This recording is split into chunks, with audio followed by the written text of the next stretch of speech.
Hello everyone, কি অবস্থা সবার? যারা যারা আদাব জানিয়েছো সবাইকে আদাব, আসসালামু আলাইকুম, নমস্কার। কেমন আছো তোমরা সবাই? আজকে একটু ডিফারেন্ট টাইমে চলে আসলাম, 3টা থেকে চলে আসলাম। যদিও আমি পোস্ট দিয়ে কনফার্ম করেছি যে 3টা থেকে ক্লাস শুরু হবে, তোমরা সবাই একটু জয়েন হতে থাকো। আর হচ্ছে আমার কথা শোনা যাচ্ছে কিনা, বোর্ড ক্লিয়ারলি দেখা যাচ্ছে কিনা, আমার সাউন্ড ক্লিয়ার কিনা, অল ওকে কিনা, তোমরা একটু কমেন্ট করে জানাও। ঠিক আছে, আজকে আমরা আদর্শ গ্যাসের আণবিক গতিতত্ত্ব অনুযায়ী আদর্শ গ্যাসের চাপের সমীকরণ পড়ব। তো সবাই একটু দ্রুত জয়েন হতে থাকো। আর যারা যারা এখন লাইভ ক্লাসটি করছো সবাই একটু তোমাদের ফ্রেন্ডদেরকে শেয়ার করে দাও। সরি, শেয়ার তো করা যাবে না, তোমরা কী করো ওদেরকে মেনশন করে দাও যারা যারা কোর্সটি এনরোল করেছে। ওকে, আর যারা কোর্স এনরোল করে নাই তাদেরকে মেনশন করেও কোনো লাভ হবে না। সো যারা যারা করেছে, যারা যারা এই গ্রুপে যুক্ত, তোমাদের ফ্রেন্ড, তোমরা সবাই একটু মেনশন করে দাও যাতে করে ক্লাসটা শুরু করতে পারি। সবাই একটু দ্রুত আসতে থাকো। আর আমার কথা ক্লিয়ার শোনা যাচ্ছে কিনা, আমার সাউন্ড ক্লিয়ার কিনা, বোর্ড ভালো করে দেখা যাচ্ছে কিনা, একটু কমেন্ট করে জানাও। আচ্ছা, ইমা লিখেছো আমি কেমন আছি। ইমা, আমি খুব ভালো আছি, তুমি কেমন আছো? আচ্ছা, অল ক্লিয়ার। আচ্ছা, তো ক্লাস স্টার্ট করব এখন। এমন সময় দেখা যাচ্ছে বাইরের পরিবেশ খুবই খারাপ। তোমরা যারা চিটাগাংয়ে আছো, বাইরে দেখা যাচ্ছে খুবই বাতাস হচ্ছে। আমি জানি না আসলে কি হবে, বাট সমস্যা নাই, আমি মোবাইল ডেটা দিয়ে আজকে ক্লাস কন্টিনিউ করব। যদি কারেন্ট চলে যায় বা ওয়াইফাই যদি চলে যায়, সো আমি মোবাইল ডেটা দিয়ে তোমাদের ক্লাস কন্টিনিউ করব। তো সবাই আসতে থাকো, একটু ফ্রেন্ডদেরকে মেনশন দাও, আমি ক্লাসটা শুরু করে দিব এখনই। আচ্ছা, তো সবাই বলছো যে অল ক্লিয়ার, তাহলে চলো আমরা আর দেরি না করে ক্লাসটা শুরু করে দিই। ওই যে গতকালকে মানে তোমাদেরকে এই কনসেপ্টটা স্টার্ট করার সময় তোমাদের আমার এখানে আসলে কারেন্ট চলে যায়। সো আজকে আমি ওই কনসেপ্টটা দিয়ে শুরু করতেছি। কি ছিল যে আণবিক গতিতত্ত্ব অনুসারে গ্যাসের চাপের সমীকরণ। তো আণবিক গতিতত্ত্বটা আমি কালকে তোমাদেরকে একটু শর্টলি এক্সপ্লেন করেছিলাম যে আণবিক গতিতত্ত্বের প্রবক্তা হচ্ছে বার্নৌলি। তো আণবিক গতিতত্ত্বটা কি, তুমি যখন একটা গ্যাস পাত্রের মধ্যে 1 মোল বা 1 অণু বা 1 গ্রাম অণু পরিমাণ গ্যাস নিবা, অথবা হোয়াট এভার, তুমি নির্দিষ্ট পরিমাণ যদি গ্যাস পার্টিকেলস নাও, তাহলে ওই গ্যাস পার্টিকেলসগুলো নিজেদের মধ্যে কি ছোটাছুটি করবে। আমরা গ্যাসের গতিতত্ত্বে জেনেছি গ্যাস পার্টিকেলসগুলো সতত সঞ্চরণশীল, সো ওরা ছোটাছুটি করবে। তা এখন তুমি যদি এখানে একটু করে হিট দাও, তুমি যদি ওই গ্যাস পাত্রে সামান্য পরিমাণ হিট যদি প্রোভাইড করো, তাহলে তোমার কি গ্যাসগুলোর মধ্যে ছোটাছুটিটা আরও বেশি বেড়ে যাবে। ঠিক আছে, তো আমরা ওই গতিতত্ত্ব থেকে ম্যাক্সিমাম ভ্যালোসিটিটা নিয়ে কাজ করি। গতকাল পড়িয়েছিলাম যে RMS velocity, RMS value. Okay, RMS value root means square value নিয়ে কাজ করেছিলাম। তো গতিতত্ত্বের মূল প্রতিপাদ্য বিষয় হচ্ছে যে তুমি একটা গ্যাসের মধ্যে গ্যাস পাত্রে যদি তাপ দাও, তাহলে ওই গ্যাস পার্টিকেলসগুলোর কি তাপমাত্রা বৃদ্ধি পাবে, গ্যাস পার্টিকেলসগুলোর গতিশক্তি বৃদ্ধি পাবে, গ্যাস পার্টিকেলসগুলো নিজেদের মধ্যে সংঘর্ষ করবে, প্লাস গ্যাস পাত্রের দেয়ালে ধাক্কা দিবে, বল প্রয়োগ করবে। তো আমরা এখন ওই যে গ্যাস পাত্রের দেওয়ালে বল প্রয়োগ করতেছে, প্রতি একক ক্ষেত্রফলের উপর যে বল প্রয়োগ করতেছে, ওই বল প্রয়োগ করার কারণে গ্যাস পার্টিকেলসগুলা গ্যাস পাত্রের প্রতি একক ক্ষেত্রফলে বল প্রয়োগ করার কারণে ওইখানে একটা চাপ সৃষ্টি হচ্ছে না। সো এই চাপের মানটা আমরা কি করব, আণবিক গতিতত্ত্ব অনুযায়ী বের করানোর চেষ্টা করব। ঠিক আছে, আমি আরও একবার বলতেছি, তুমি যখন একটা গ্যাস পাত্রের মধ্যে কি দিবা, তাপ দিবা, তখন গ্যাস পাত্রের অভ্যন্তরে তাপমাত্রা বৃদ্ধি পাবে, গ্যাসের অণুগুলার মধ্যে তাপমাত্রা বৃদ্ধি পাবে, গ্যাসের অণুগুলার কম্পন বৃদ্ধি পাবে, ফ্রিকোয়েন্সি বৃদ্ধি পাবে। ওকে, তো ফ্রিকোয়েন্সি যখন বৃদ্ধি পাবে, গ্যাসের অণুগুলা পরস্পর ছোটাছুটি করবে। তো ছোটাছুটি করলে ওরা নিজেদের মধ্যে প্রথমত সংঘর্ষ লাগবে, প্রথম পয়েন্ট, ওরা নিজেদের সাথে সংঘর্ষ করবে। সেকেন্ডলি, ওরা গ্যাস পাত্রের পার ইউনিট এরিয়ার উপর, প্রতি একক ক্ষেত্রফলের উপর বল প্রযুক্ত করবে। ওরা গ্যাস পাত্রের পার ইউনিট এরিয়ার মধ্যে একটা ফোর্স দিবে। তাহলে দেখো, যদি গ্যাস পার্টিকেলসগুলা গ্যাস পাত্রের পার ইউনিট এরিয়ার মধ্যে যদি একটা ফোর্স অ্যাপ্লাই করে, তাহলে কি হবে, গ্যাস পাত্রের পার ইউনিট এরিয়ার মধ্যে যদি একটা ফোর্স অ্যাপ্লাই করে, তাহলে ওইখানে একটা প্রেশার ক্রিয়েট হবে না, একটা চাপ সৃষ্টি হবে না। সো এই চাপের রাশিমালাটা আমরা কি করব, গ্যাসের গতিতত্ত্ব অনুযায়ী কি করে আনবো, বের করে আনবো। তো চলো, সেটার জন্য আমাদেরকে প্রথমে একটা কি ধরে নিতে হবে, আমাদেরকে সেটার জন্য প্রথমে একটা গ্যাস পাত্র ধরে নিতে হবে। সো আমরা গ্যাস পাত্র হিসেবে একটা 6 তল বিশিষ্ট আদর্শ স্থিতিস্থাপক ঘনক ধরবো। আমরা গ্যাস পাত্র হিসেবে কি ধরবো, একটা 6 তল বিশিষ্ট আদর্শ স্থিতিস্থাপক ঘনক। ওকে, তো চলো আমরা একটা কি ধরবো, 6 তল বিশিষ্ট আদর্শ স্থিতিস্থাপক ঘনক যার প্রত্যেকটা বাহুর দৈর্ঘ্য সমান, যার প্রত্যেকটা বাহুর দৈর্ঘ্য সমান। একটা 6 তল বিশিষ্ট আদর্শ স্থিতিস্থাপক ঘনক যার প্রত্যেকটা বাহুর দৈর্ঘ্য হচ্ছে এল, প্রত্যেকটা বাহুর দৈর্ঘ্য কি সমান। সো এটা হচ্ছে এই দিক বরাবর হচ্ছে এক্স অক্ষ, আর এই বরাবর হচ্ছে আমার ওয়াই অক্ষ, আর এই বরাবর হচ্ছে জেড অক্ষ। সবাই একটু এঁকে ফেলো, এক্স অক্ষ, ওয়াই অক্ষ, জেড অক্ষ। এটা হচ্ছে এ বি সি ডি, এটা হচ্ছে ই এফ, এটা হচ্ছে জি, এটা ধরো ও। তাহলে ও বিন্দুতে আমি দেখতে পাচ্ছি ও একটা অক্ষ হচ্ছে ও এক্স, আরেকটা হচ্ছে ও ওয়াই, আরেকটা হচ্ছে কত, ও জেড। আমি একটা 3 ডাইমেনশনাল একটা তল চিন্তা করছি। ওই 3 ডাইমেনশনাল একটা তলে একটা 6 তল বিশিষ্ট আদর্শ স্থিতিস্থাপক ঘনক গ্যাস আধার হিসেবে বা গ্যাস পাত্র হিসেবে ধরে নিলাম। ওকে, আমি একটা কি ধরলাম, 6 তল বিশিষ্ট একটা গ্যাস পাত্র বা গ্যাস আধার, একটা 6 তল বিশিষ্ট আদর্শ স্থিতিস্থাপক ঘনক যার প্রত্যেকটা বাহুর দৈর্ঘ্য কত, এল। তাহলে দেখো 6 তল বিশিষ্ট একটি আদর্শ স্থিতিস্থাপক ঘনক, 6 তল বিশিষ্ট একটি 6 তল বিশিষ্ট একটি আদর্শ স্থিতিস্থাপক ঘনক, স্থিতিস্থাপক ঘনক যার প্রতি বাহুর দৈর্ঘ্য হচ্ছে এল। তাহলে প্রত্যেকটা বাহুর দৈর্ঘ্যটা সমান, মানে প্রত্যেকটা বাহুর দৈর্ঘ্য, প্রত্যেকটা তল সমান, প্রত্যেকটা বাহুর দৈর্ঘ্য সমান। তো লিখো যার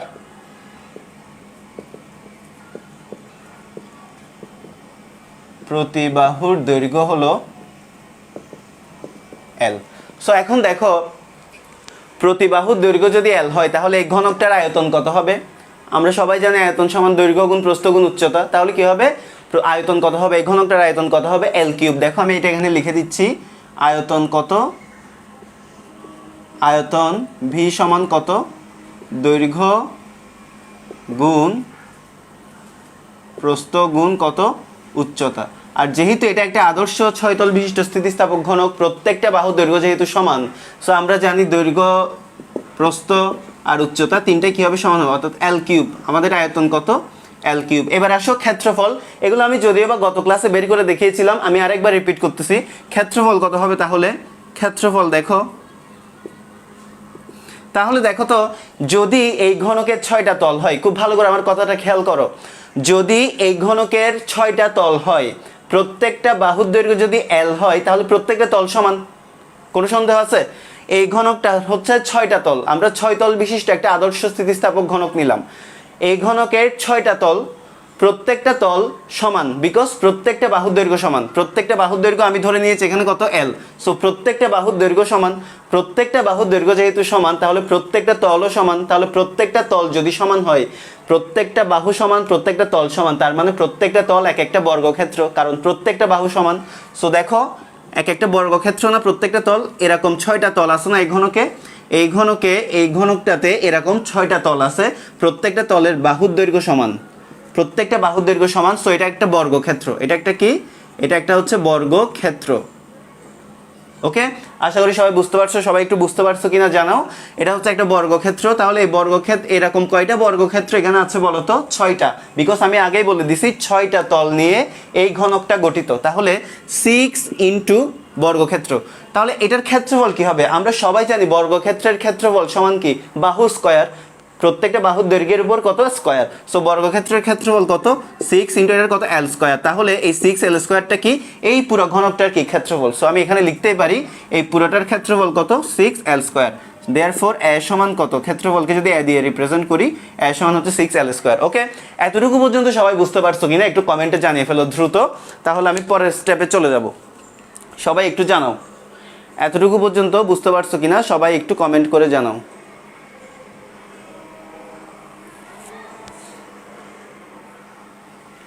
এতটুকু পর্যন্ত সবাই বুঝতে পারছো কিনা, ক্লিয়ার কিনা কমেন্ট করে জানাও। জান্নাতুল ইমা ক্লিয়ার, অর্পানন্দী বুঝছি স্যার। ওকে, সবাই বুঝতে পারছো? শাহ কবির বুঝছি। আচ্ছা আচ্ছা, ওকে ওকে, শাহরিন মানিয়া বুঝছি, রাহাত বুঝছি, সমীর রঞ্জন দাস বুঝছি, মুস্তাফিজ বুঝছি, শাহিন আক্তার বুঝছি। ওকে ওকে, আচ্ছা, থ্যাংক ইউ। ওকে, তাহলে দেখো, তাহলে আমরা ঘনকের কি কি বের করে ফেললাম। আমরা ঘনকের আয়তন বের করলাম, আমরা ঘনকের ক্ষেত্রফল বের করলাম, ঘনকের দৈর্ঘ্য তো আমরা জানি, ঘনকের দৈর্ঘ্য হচ্ছে কত, এল। তাহলে এবার চলো, আমার ডাস্টারটা কোথায় ফেললাম, ডাস্টারটা পাওয়া যায় না। ওকে, আচ্ছা যাই হোক, আচ্ছা পাইলাম। সো তাহলে এখন দেখো, এখন এই গ্যাস পাত্রটার মধ্যে অসংখ্য গ্যাস পার্টিকেলস থাকবে। একটা গ্যাস আধারের মধ্যে কি থাকবে, অসংখ্য গ্যাস পার্টিকেলস থাকবে। বাট এক্স্যাক্টলি কয়টা গ্যাস পার্টিকেলস আছে আমি কি জানি? এক্স্যাক্টলি কয়টা গ্যাস পার্টিকেলস আছে আমি জানি না। সো আমি ধরে নিব এই গ্যাস পাত্র পুরোটার মধ্যে n সংখ্যক গ্যাস পার্টিকেলস আছে। তো ধরে নিই, মনে করি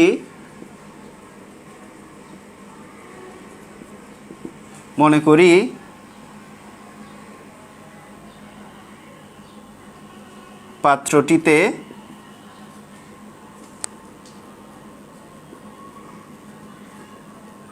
n সংখ্যক গ্যাস অণু রয়েছে। ওকে, তাহলে মনে করি পাত্রটিতে n সংখ্যক গ্যাস অণু রয়েছে। তাহলে দেখো, তো এখানে অনেকগুলো গ্যাস অণু। এখন আমি কি করব দেখো, খুব ভালো করে দেখো। এখন আমি পাত্রে থাকা, এই ঘনকের ভিতরে থাকা অনেকগুলা কোটি কোটি গ্যাস অণু থেকে যে কোনো একটা গ্যাস অণু কনসিডার করে নিব। সো চলো, আমি এখানে থাকা কোটি কোটি গ্যাস অণু থেকে একটা গ্যাস অণু কনসিডার করে নিলাম। একটা গ্যাস অণু, একটা ভর বিশিষ্ট গ্যাস অণু কি করে নিলাম, ভর বিশিষ্ট একটা গ্যাস অণু কনসিডার করে নিলাম। তাহলে দেখো, এই গ্যাস অণুটা ছোটাছুটি করতেছে না। আমরা গ্যাসের গতিতত্ত্বে কি বলেছি, গ্যাস পাত্রে সামান্য পরিমাণ যদি হিট দাও তাহলে গ্যাস পার্টিকেলসগুলো কি করবে, ছোটাছুটি করবে, গ্যাস পাত্রের গায়ে লম্বভাবে বল প্রয়োগ করবে। ওকে, সো এই গ্যাসটার ভর হচ্ছে কত, এই গ্যাস অণুটার ভর হচ্ছে কত, m। এখন এই m ভর বিশিষ্ট গ্যাস পার্টিকেলসটার বেগের কয়টা উপাংশ থাকবে বলো তো? এখানে আমি কয়টা অ্যাক্সিস এঁকেছি দেখো, ত্রিমাত্রিক। তাহলে একটা গ্যাস পার্টিকেলস যদি একটা গ্যাস পাত্রে যদি সতত সঞ্চরণশীল হয় তাহলে ওইটার কয় দিকে উপাংশ থাকবে? অবশ্যই দুই দিকে। আমি যে এখানে দাঁড়িয়ে আছি, আমার এই ঘরের সাপেক্ষে তিন কোণা, এক ঘরের কর্নারে দেখো সবাই তিনটা কোণা আছে। তোমার অবস্থানটা কিন্তু ওই তিনটা কর্নারের সাপেক্ষে কিন্তু পরিমাপ করা সম্ভব। সো এই যে গ্যাস পার্টিকেলসটা আছে, এই গ্যাস পার্টিকেলসটার দেখো, এই গ্যাস পার্টিকেলসটার এক্স অক্ষ বরাবর একটা বেগ থাকবে, এই গ্যাস পার্টিকেলসটার ওয়াই অক্ষ বরাবর একটা বেগ থাকবে, এই গ্যাস পার্টিকেলসটার জেড অক্ষ বরাবর একটা বেগ থাকবে। সবাই আমার কথা বুঝতে পারছো কিনা একটু কমেন্ট করে জানাও। সবাই আমার কথা বুঝতে পারছো কিনা একটু কমেন্ট করে জানাও। এটা হচ্ছে m ভর বিশিষ্ট একটা গ্যাস পাত্র। m ভর বিশিষ্ট একটা গ্যাস পাত্রের এক্স অক্ষ বরাবর বেগের উপাংশ হচ্ছে তোমার u1, এক্স অক্ষ বরাবর বেগের উপাংশ হচ্ছে u1, ওয়াই অক্ষ বরাবর বেগের উপাংশ হচ্ছে v1, জেড অক্ষ বরাবর বেগের উপাংশ হচ্ছে w1। এক্স অক্ষ বরাবর বেগের উপাংশ u1, ওয়াই অক্ষ বরাবর বেগের উপাংশ হচ্ছে v1, আর জেড অক্ষ বরাবর বেগের উপাংশ হচ্ছে w1। এখন আমার কথা হচ্ছে, এই যে m ভর বিশিষ্ট গ্যাস অণুটা এটা কি তিন অক্ষেই দৌড়াইতে পারবে? এটা তো কখনো তিন অক্ষে দৌড়াতে পারবে না। বাট এটার তিনটা অক্ষেই কি আছে, বেগের উপাংশ আছে। এই যে m ভর বিশিষ্ট গ্যাস পার্টিকেলসটা, এটা তো তিন অক্ষে দৌড়ানো সম্ভব না। এই গ্যাস পার্টিকেলসের একই সাথে অ্যাট এ টাইম তিনটা আলাদা আলাদা অ্যাক্সিসে দৌড়ানো কি সম্ভব না। বাট তাহলে আমরা কি করব, এখন এই তিনটা উপাংশ তো আছে তাহলে আমরা কি করব, এই তিনটা উপাংশের লব্ধিটা হিসাব করব, রেজাল্টেন্ট ভেলোসিটি উপাংশটা হিসাব করব। ঠিক আছে, রেজাল্টেন্ট ভেলোসিটি কম্পোনেন্টটা আমরা কি করব, হিসাব করব। সো আমরা ধরে নিলাম u1, v1 আর w1। ভালো করে বুঝো, u1, v1 আর w1 এই তিনটা বেগের লব্ধি হচ্ছে ধরো c1। এই তিনটা বেগের লব্ধি কত, এই তিনটা বেগের লব্ধি ধরো c1। এই যে এটা হচ্ছে ধরো c1, এই তিনটা বেগের লব্ধি কত, c1। তিনটা বেগের লব্ধি কত, c1। m ভর বিশিষ্ট একটা গ্যাস পার্টিকেলস, এটার এক্স অক্ষ, ওয়াই অক্ষ, জেড অক্ষ তিনটা দিকে কি আছে, উপাংশ আছে। তিনটা দিকে কার উপাংশ, বেগের উপাংশ। বাট গ্যাস পার্টিকেলসটা এট এ টাইম তিন দিকে দৌড়াইতে পারবে না, সে একদিকে দৌড়াবে। বাট তার তিন দিকে উপাংশ থাকায় সে লব্ধির দিকে দৌড়াবে। c1টা হচ্ছে এখানে v1, w1 আর u1 এর কি লব্ধি। ওকে, c1টা কি, c1 হচ্ছে কি v1, u1 আর w1 এর লব্ধি। আরেকটা জিনিস একটু নোটেড দেখো, এখানে কিন্তু এক্স অক্ষ, ওয়াই অক্ষ, জেড অক্ষ, এক্স অক্ষ, ওয়াই অক্ষ, জেড অক্ষ পরস্পরের সাপেক্ষে কত কোণে আছে, 90 ডিগ্রি।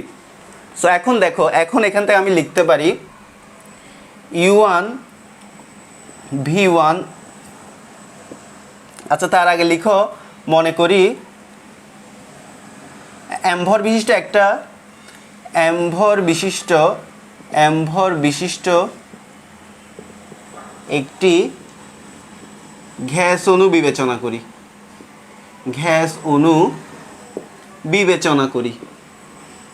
তোমরা বুঝতেছো কিনা একটু কমেন্ট করে জানাও। এমভর বিশিষ্ট একটা গ্যাস অণু বিবেচনা করি যার x অক্ষ বরাবর বেগের উপাংশ সমান u1, y অক্ষ বরাবর বেগের উপাংশ সমান v1, আর হচ্ছে z অক্ষ বরাবর বেগের উপাংশ কত, w1। এতটুকু পর্যন্ত লিখে নাও। তাহলে দেয়ারফর, সুতরাং লব্ধি c1 স্কয়ার সমান কত হবে, আমরা ভেক্টর থেকে জেনে আসছি কত হবে, u1 square plus v1 square plus w1 square. Okay, ঠিক আছে, এটা হচ্ছে লব্ধি। এটাকে ইকুয়েশন নাম্বার 1 দাও, এতটুকু পর্যন্ত সবাই বুঝতে পারছো কিনা জানাও। ঠিক আছে, এটা হচ্ছে লব্ধি। আমি প্লাস দিয়ে দেখো cos এর কোনো মান নেই। আমরা এমনিতে লব্ধির সূত্র কি জানি, দুইটা বল কাজ করলে লব্ধির সূত্র কি, P square plus Q square plus 2p Q cos alpha. But এখানে আমরা দেখতেছি আলফার মান, মানে প্রত্যেকটা বেগের উপাংশ একটা আরেকটার সাথে 90 ডিগ্রি কোণে আছে। দেখো u1 v1 w1 প্রত্যেকের সাথে কত কোণে আছে, 90 ডিগ্রি কোণে আছে। তো লব্ধির সূত্রে কে আসে, অবশ্যই আছে cos।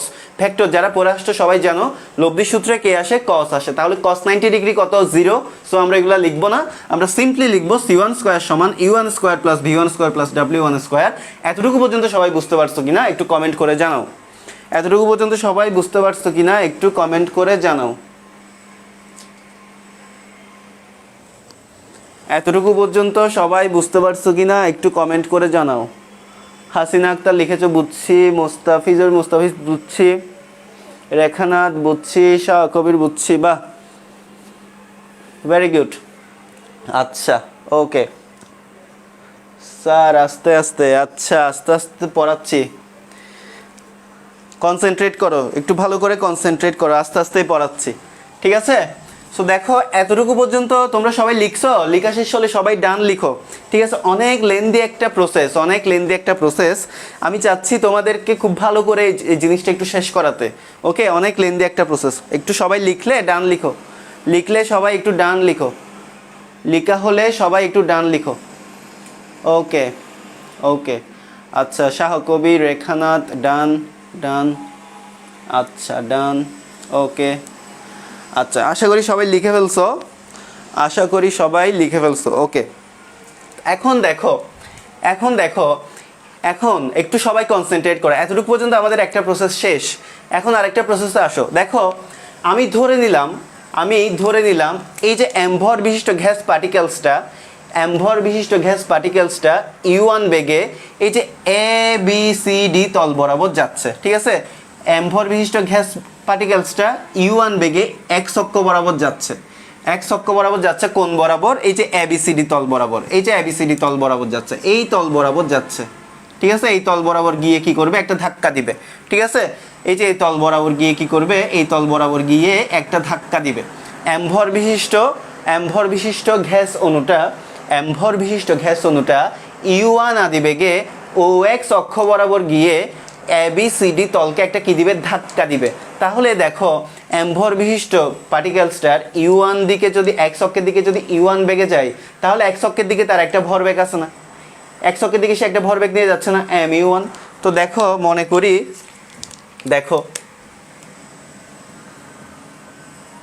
করি অ্যাম্বর বিশিষ্ট অণুটি, অ্যাম্বর বিশিষ্ট গ্যাস অণু লিখতে পারো, গ্যাস অণুটি u1 বেগে OX অক্ষ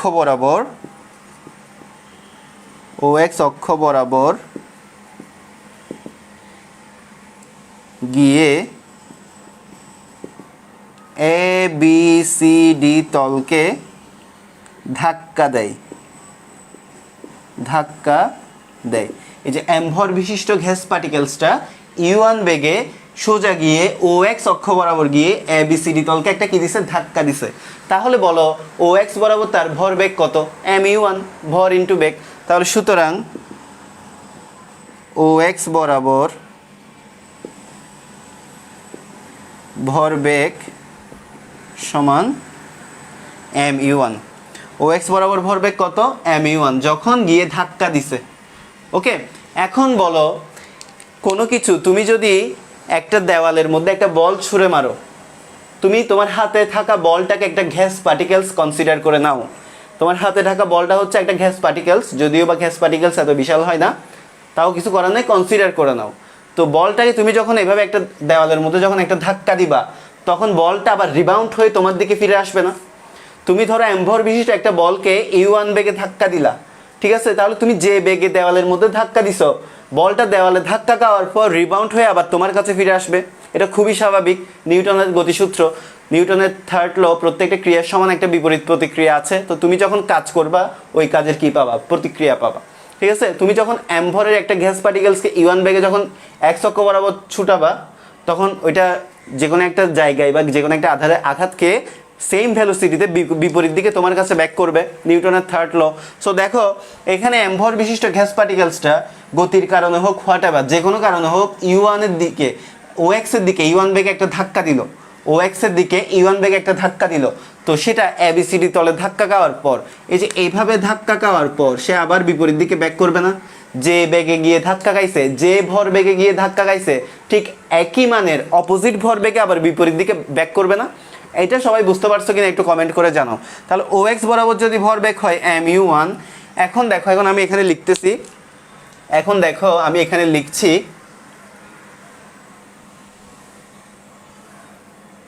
এখন দেখো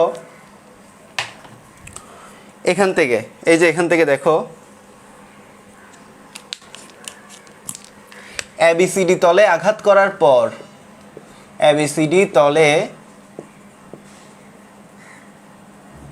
আঘাত করার পর একই ভরবেগে গ্যাস পার্টিকেলসটি, গ্যাস অণুটি, একই ভরবেগে গ্যাস অণুটি বিপরীত দিকে রিবাউন্ড করবে। রিবাউন্ড করবে মিন্স ফিরে আসবে, বিপরীত দিকে রিবাউন্ড করবে, বিপরীত দিকে কি করবে, রিবাউন্ড করবে। তাহলে দেখো, তাহলে সুতরাং সংঘর্ষের পর, সংঘর্ষের পর মানে হচ্ছে এবিসিডি তলে ধাক্কা দেওয়ার পর। তাহলে দেখো সুতরাং সংঘর্ষের পর ভরবেগ,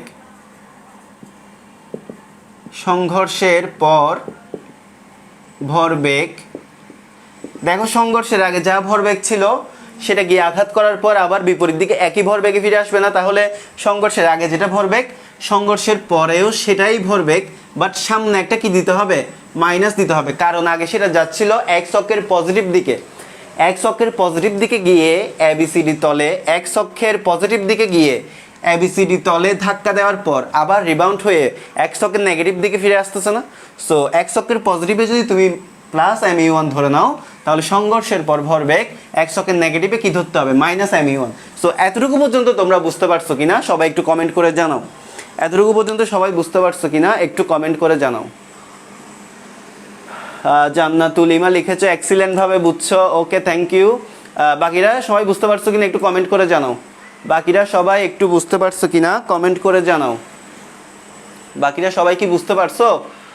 সাদিয়া তাবাসসুম লিখেছো বুঝছো, শাহ কবির বুঝছি স্যার আলহামদুলিল্লাহ, রেখানাথ বুঝছি, হাসিনা আক্তার বুঝছি স্যার, ওকে তানজিলা বিথি বুঝছি, সমীর রঞ্জন দাস বুঝছি, মনিরা সিরাজুম মনিরা বুঝছি, আরিচ রাহাত বুঝছি, অর্পানন্দি বুঝছি স্যার, সাথে একটা স্যাট ইমোজি।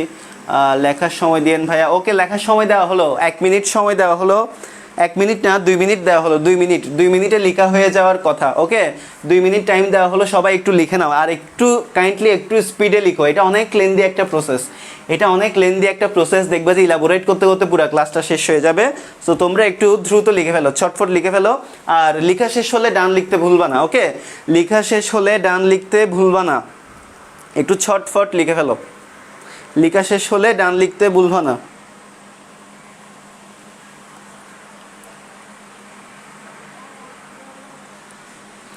লিখা শেষ হলে ডান লিখতে ভুলবা না। সাদিয়া তাবাসসুম ডান, সিরাজুম মনিরা ডান। আচ্ছা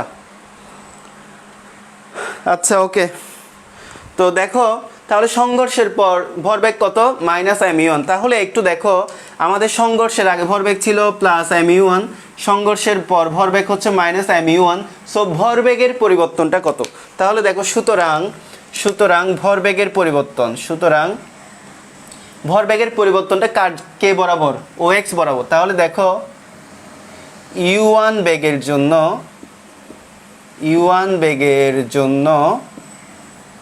ভরবেগের পরিবর্তন, change of momentum for u1 component. Okay, u1 বেগের জন্য ভরবেগের পরিবর্তন। তুমি সিম্পলি একটা ভরবেগ থেকে আরেকটা ভরবেগ বাদ দিয়ে দিবা, তাহলে ভরবেগের পরিবর্তনটা পেয়ে যাবা। তো পরিবর্তন সমান mu1 মাইনাস আরেকটা কত? Minus mu1।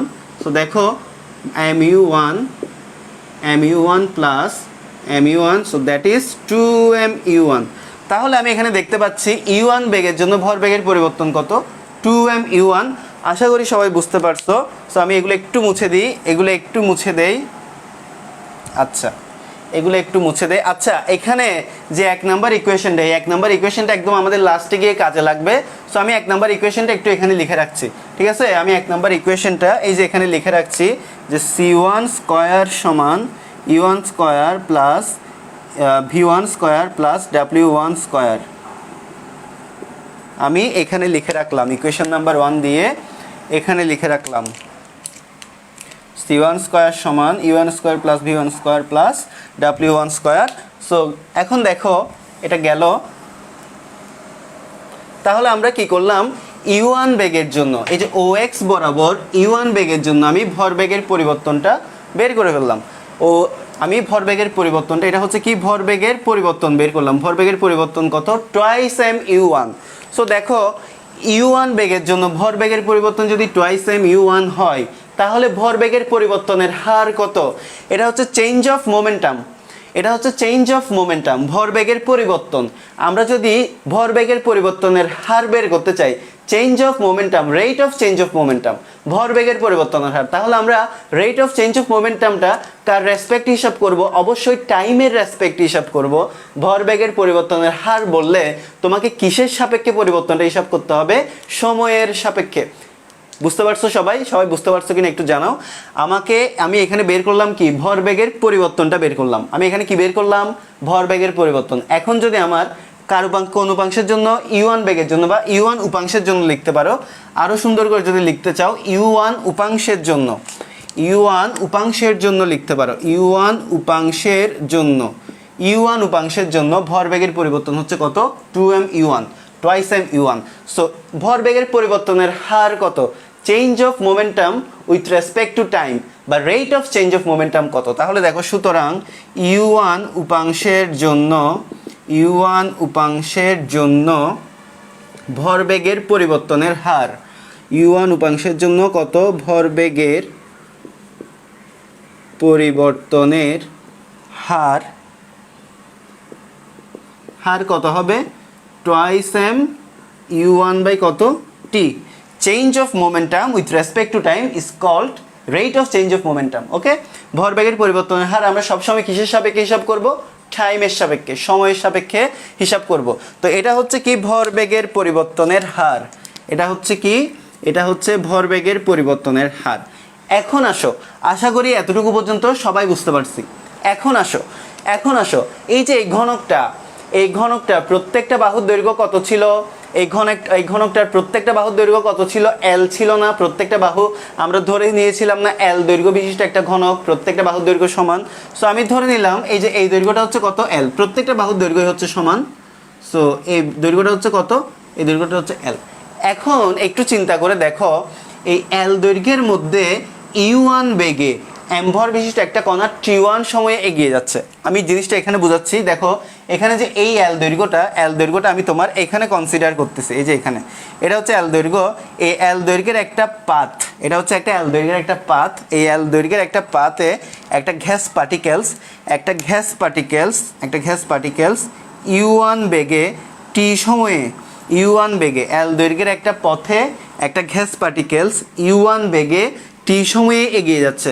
তাহলে আমরা গতিসূত্র কি জানি? নর্মালি s সমান vt না, s সমান vt না, তাহলে এখানে s মানে কি? এখানে হচ্ছে l, তাহলে l সমান কি লিখতে পারি? u1 ইন্টু t লিখতে পারি না?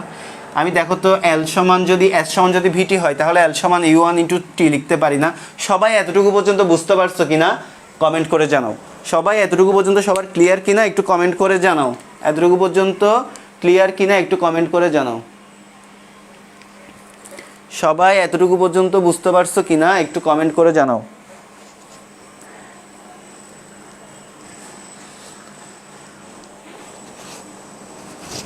সবাই এতটুকু পর্যন্ত বুঝতে পারছো কিনা একটু কমেন্ট করে জানাও। ক্লিয়ার? ওকে, মুস্তাফিজ বুঝছি, সমীর রঞ্জন ক্লিয়ার, তানজিলা বিথি বুঝছি, শাহ কবির বুঝছি। ওকে,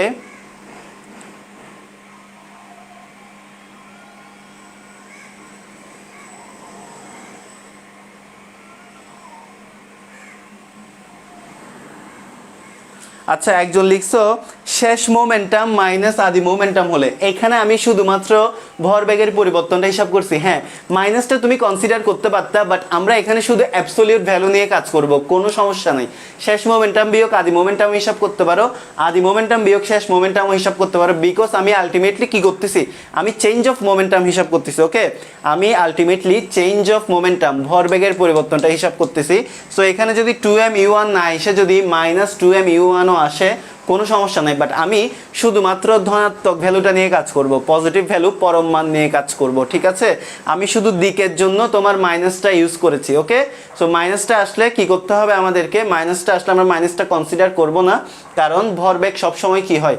ভরবেগ সবসময় পজিটিভ একটা কোয়ান্টিটি, কারণ ভর কখনো নেগেটিভ হতে পারে না। তো ভর কি কখনো নেগেটিভ হতে পারে? ভর তো কখনো নেগেটিভ হতে পারে না। সো আমাদেরকে পজিটিভ কোয়ান্টিটিটা নিয়ে কাজ করতে হবে। সো দ্যাটস ওয়াই আমি প্লাসটা আদি ভরবেগ মাইনাস শেষ ভরবেগ করেছি হিসাবের সুবিধার্থে, নাথিং এলস। ওকে, সমস্যা নেই। তাহলে দেখো l সমান u1 t, এটা বুঝতে পারছি। তাহলে দেখো এখান থেকে আমরা t এর ভ্যালু কত পাবো? সো আমি একটু মুছে ফেলি, আমি একটু মুছি। l সমান কত পাইছি আমরা? u1 t পাইছি। তাহলে দেখো l সমান হচ্ছে u1 t, l সমান হচ্ছে কত? u1 into t। তাহলে এখান থেকে আমরা t সমান কত পাচ্ছি? l by u1। এখান থেকে আমরা পাচ্ছি কত? l বাই কত? u1। তো এখন আমরা কি করব? এই যে এই ইকুয়েশনটাতে twice m u1 by t, এই t এর মানটা, এই যে t এর মানটা এখানে বসাই দিব। সো দেখো l বাই কত? u1। তাহলে সমান এখান থেকে কি পাই? Twice m u1 square by l, twice m u1 square by l। এটা কি ছিল? এটা হচ্ছে u1 উপাংশের জন্য ভরবেগের পরিবর্তনের হার। এটা হচ্ছে u1 উপাংশের জন্য ভরবেগের পরিবর্তনের হার। এতটুকু পর্যন্ত সবাই তুলে নাও, 1 মিনিট সময় দেওয়া হলো, সবাই একটু তুলে নাও।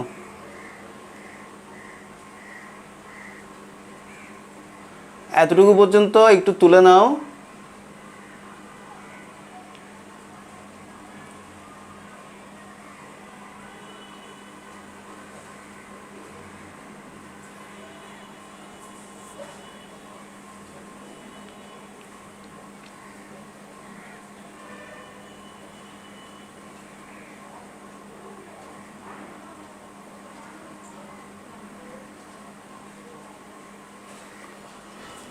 আচ্ছা, তোমরা অনেকেই জানতে চাচ্ছ এত বিশাল প্রমাণটা কিভাবে আসবে পরীক্ষায়, বা এটা আদৌ আসবে কিনা। এখন কথা হচ্ছে এই প্রমাণটার উপর বেসিস করে তোমার গ্যাসের গতিতত্ত্বের অনেকগুলো ইকুয়েশন বের হয়ে আসবে। এখন তুমি যদি ভিতরের জিনিসগুলো সম্পর্কে তোমার ক্লিয়ার, তোমার আইডিয়াটা যদি না থাকে, তোমার ক্লিয়ার কনসেপশন যদি না থাকে, তুমি সূত্র মুখস্থ করে যাবা, তাহলে সর্বোচ্চ তুমি গ নাম্বার কোয়েশ্চেনটা সলভ করতে পারবা। এখন ঘ নাম্বার কোয়েশ্চেনে যখন তোমাকে একটু ক্রিয়েটিভ কোয়েশ্চেন দিবে, একটু ক্রিয়েটিভ চিন্তাভাবনা করার জন্য দিবে, তখন আসলে তোমার ভিতরের মেকানিজমগুলো যদি তোমার জানা না থাকে, তাহলে তুমি ওখানে গিয়ে আটকাই যাবা। আমরা ফিজিক্স পড়ার সময় অনেকে অনেক রকম ভুল করি, তার মধ্যে একটা কমন ভুল হচ্ছে আমরা প্রতিপাদনগুলো পড়ি না। ঠিক আছে, আমাদের এত সময় নাই, আমরা খুবই লেজি, আমরা খুবই অলস, আমাদের প্রতিপাদন পড়তে ভালো লাগে না। আমাদের ভালো লাগে কি? আমরা সূত্র মুখস্থ করে যাব, সূত্র মুখস্থ করে আমরা ম্যাথ করে দিব। তো এতটুকু পর্যন্ত তুমি হাইয়েস্ট গ নাম্বার অ্যান্সার করতে পারবা। ভাইয়া ঘ নাম্বার আনসার করা পসিবল না, তোমাকে অবশ্যই সব কিছু জানতে হবে। তোমাদেরকে অবশ্যই বেসিক কনফিগারেশনগুলা, বেসিক থিওরিগুলা, গ্যাসের গতিতত্ত্বের basic theory with respect to kinetic theorem, এগুলো সব কিছু জানতে হবে। তো তুমি এগুলো যদি না জেনে যদি সূত্র মুখস্থ করে যাও, দেখবা যে সূত্র ভুলে গেছো। আর সূত্র যদি ভুলে যাও তাহলে দেখবা যে আর ম্যাথ মিলানো সম্ভব হবে না। সেই জন্য আমাদেরকে এগুলো জানতে হবে। ঠিক আছে, সবাই লিখলে ডান লিখো, সবার লেখা শেষ হলে ডান লিখো।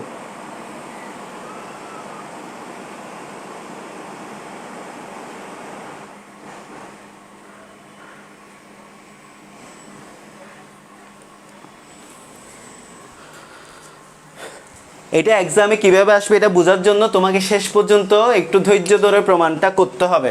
ঠিক আছে, বাংলা লেখাগুলো আমি মুখে মুখে বলে দিয়ে ম্যাথমেটিক্যাল লাইনগুলো এখানে দেখাই দিতে পারতাম, বাট সেটা সবাই ক্যাচ করতে পারবে না। আমাকে সবার কথা চিন্তা করতে হবে। এখানে মোটামুটি একদম হাই লেভেল থেকে শুরু করে মিডিয়াম লেভেল থেকে শুরু করে একদম কি সব লেভেলের স্টুডেন্টরা এই কোর্সটা করছে। সো সবার জন্য আমি একটা জিনিস হয়তো বারবার বলছি বিকজ আমাকে সবার কথা চিন্তা করতে হবে, সবাই যাতে একদম কি করতে পারে, পুরো জিনিসটা খুব ভালো করে বুঝতে পারে। ঠিক আছে, সো আমাকে প্রত্যেকটা বাংলা লেখা সহ ম্যাথমেটিক্যাল লাইনগুলো সহ তোমাদের বোঝাতে হচ্ছে। ওকে, আমি এভাবেই পড়াই। ঠিক আছে, একটু ধৈর্য ধরে দেখো। তো এটা ছিল আমার U1 উপাংশের জন্য ভরবেগের পরিবর্তনের হার। আশা করি সবাই লিখে ফেলছো, ওকে, আশা করি সবাই লিখে ফেলছো। তাহলে U1 উপাংশের জন্য যদি ভরবেগের পরিবর্তনের হার 2m U1 square by L হয়, তাহলে সিমিলারলি আমি যদি V1 উপাংশের জন্য বের করি, সিমিলারলি V1 উপাংশের জন্য ভরবেগের পরিবর্তনের হার কত হবে? 2m, জাস্ট U1 এর জায়গায় V1 বসাই দিব, V1 স্কয়ার বাই কত? L। সিমিলারলি তোমার W1 উপাংশের জন্য ভরবেগের পরিবর্তন কত হবে? 2m W1 স্কয়ার বাই কত? L। তাহলে দেখো U1 উপাংশের জন্য আমার কত ছিল? 2m U1 square by L। V1 এর জন্য সিমিলারলি কত হবে? 2m V1 square by L। R W1 উপাংশের জন্য আমার হবে কত? 2m W1 স্কয়ার বাই কত? L। তাহলে এখন আশা করি সবাই বুঝতে পারছো। সবাই একটু বুঝতে পারলে একটু লিখে ফেলো, একটু দ্রুত লিখে ফেলো। লেখা শেষে ডান লিখো, লেখা শেষে সবাই একটু ডান লিখো। ঠিক আছে, লেখা শেষ হলে সবাই একটু ডান লিখো। আচ্ছা, ওকে, তাহলে এখন চলো, তাহলে আমরা এটা দেখতে পাচ্ছি, এটা হচ্ছে আমাদের U1 উপাংশের জন্য ভরবেগের পরিবর্তন, এটা হচ্ছে আমাদের V1 উপাংশের জন্য ভরবেগের পরিবর্তন, এটা হচ্ছে W1 উপাংশের জন্য ভরবেগের পরিবর্তন। তাহলে আমাদের টোটাল ভরবেগের পরিবর্তন কত? হবে দেখো, আমাদের টোটাল ভরবেগের পরিবর্তন, মোট ভরবেগের পরিবর্তন। সুতরাং মোট ভরবেগের পরিবর্তন,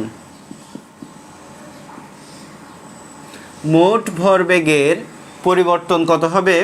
মোট ভরবেগের পরিবর্তনের হার, সরি এগুলো সব পরিবর্তনের হার। তাহলে মোট ভরবেগের পরিবর্তনের হার সমান 2m U1 square by L, এই যে এটা U1 উপাংশের জন্য ভরবেগের পরিবর্তন, plus 2m V1 square by L, এই যে এটা V1 উপাংশের জন্য ভরবেগের পরিবর্তন, plus 2m W1 square by L।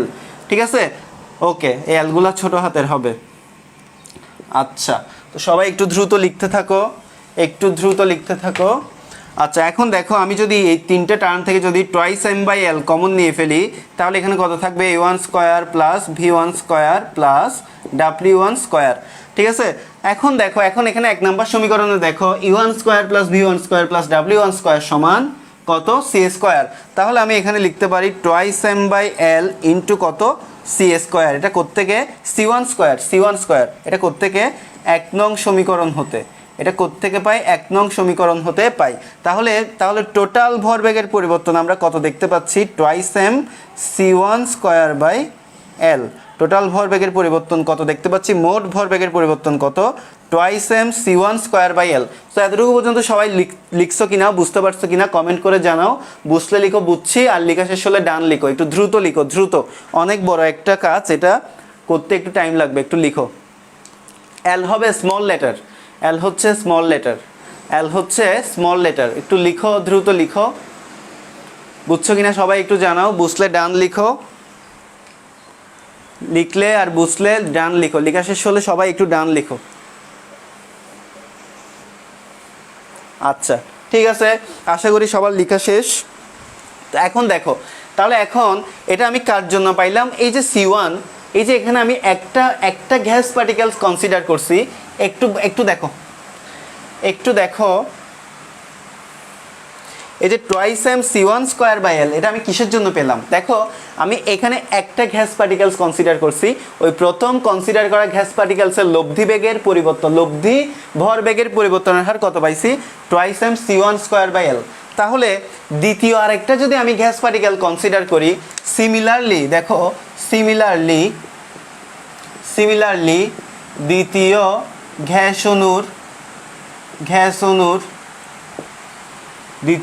অণুর ভরবেগের, দ্বিতীয় গ্যাস অণুর মোট ভরবেগের পরিবর্তন, আমি সিটা লব্ধি মানে মোট ভরবেগের পরিবর্তনের হার, মোট ভরবেগের পরিবর্তনের হার কত হবে? মোট ভরবেগের পরিবর্তনের হার হবে হচ্ছে twice M C2 square by L, twice M C2 square by L. Similarly আমি যদি তৃতীয় গ্যাস অণুর জন্য চিন্তা করি, তৃতীয় গ্যাস অণুর জন্য হবে twice M C3 square by এল। তাহলে এখানে আমি কতটা গ্যাস অণু কনসিডার করব? কারণ এই পাত্রে তো তোমার n সংখ্যক গ্যাস অণু আছে, তাহলে সিমিলারলি n সংখ্যক গ্যাস অণুর জন্য ভরবেগের পরিবর্তন কত হবে? সুতরাং n সংখ্যক গ্যাস অণুর জন্য ভরবেগের পরিবর্তনের হার কত? Twice M CN square by L, twice M CN square by এল। তাহলে এটা দেখো, এটা ছিল আমাদের প্রথম গ্যাস অণুর জন্য ভরবেগের পরিবর্তনের হার, টোটাল ভরবেগের পরিবর্তনের হার।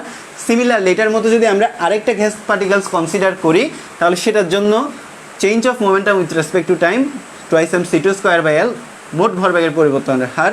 আর তৃতীয় আরেকটা গ্যাস অণু যদি আমরা কনসিডার করি, সেটার জন্য আমাদের মোট ভরবেগের পরিবর্তনের হার কত?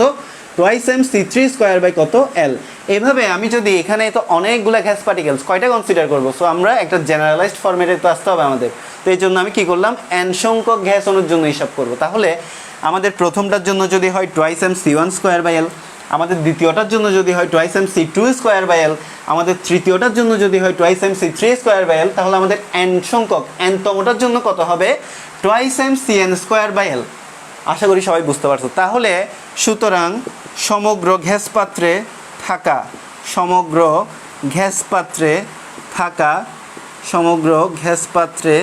থাকা গ্যাস অণুসমূহের, এখন আমি কি করব, সবগুলা যোগ করে যদি দিই, প্রথম গ্যাস অণুর ভরবেগের পরিবর্তন, দ্বিতীয় গ্যাস অণুর মোট ভরবেগের পরিবর্তন, তৃতীয় গ্যাস অণুর মোট ভরবেগের পরিবর্তন, n সংখ্যক গ্যাস অণুর মোট ভরবেগের পরিবর্তন, সবগুলা যদি একসাথে যোগ করে দিই, তাহলে আমি সমগ্র পাত্রে থাকা গ্যাস অণুর ভরবেগের পরিবর্তনটা কি করে ফেলতে পারবো? বের করে ফেলতে পারবো। সো দেখো, সমগ্র গ্যাস পাত্রে থাকা গ্যাস অণুর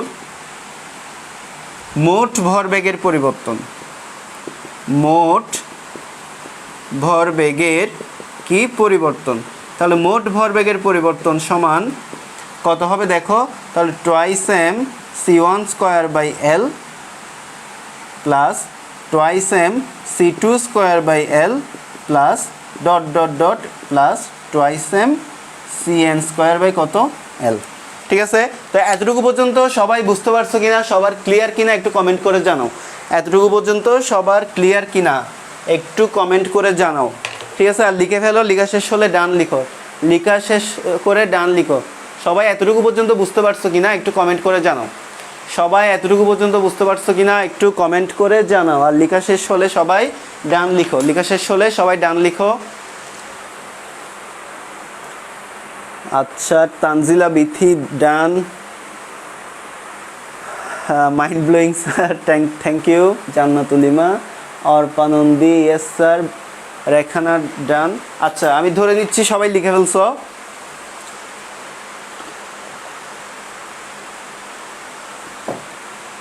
আচ্ছা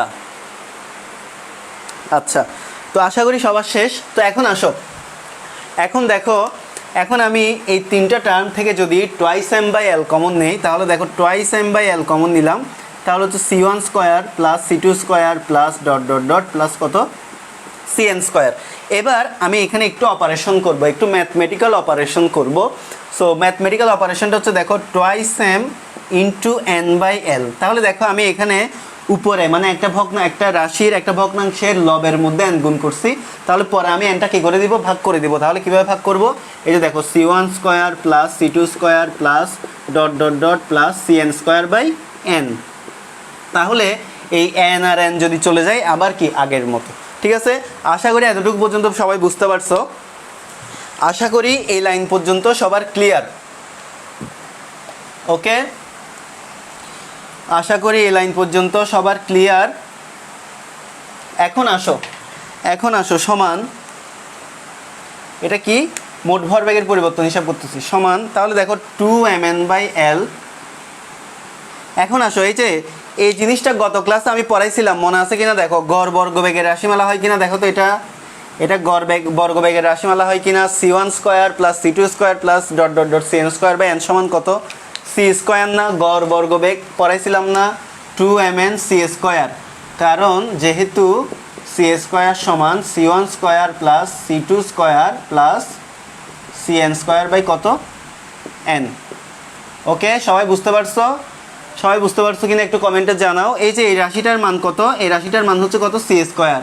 সো দ্যাটস ওয়াই আমি এটা লিখলাম। এটা হচ্ছে কি, সুতরাং এটা হচ্ছে কি মোট ভরবেগের পরিবর্তন, মোট ভরবেগের পরিবর্তন। তাহলে আমি মোট ভরবেগের পরিবর্তন কত হিসাব করলাম, 2mn c স্কয়ার। সো এটা আমি বক্স করে রেখে দিচ্ছি। এখন আমরা আরেকটা কনসেপ্টে চলে যাব। এতটুকু পর্যন্ত সবাই বুঝতে পারছো কিনা একটু কমেন্ট করে জানাও। আমরা মোট ভরবেগের পরিবর্তন পেয়ে গেলাম 2mn c square by l, 2mn c square by l।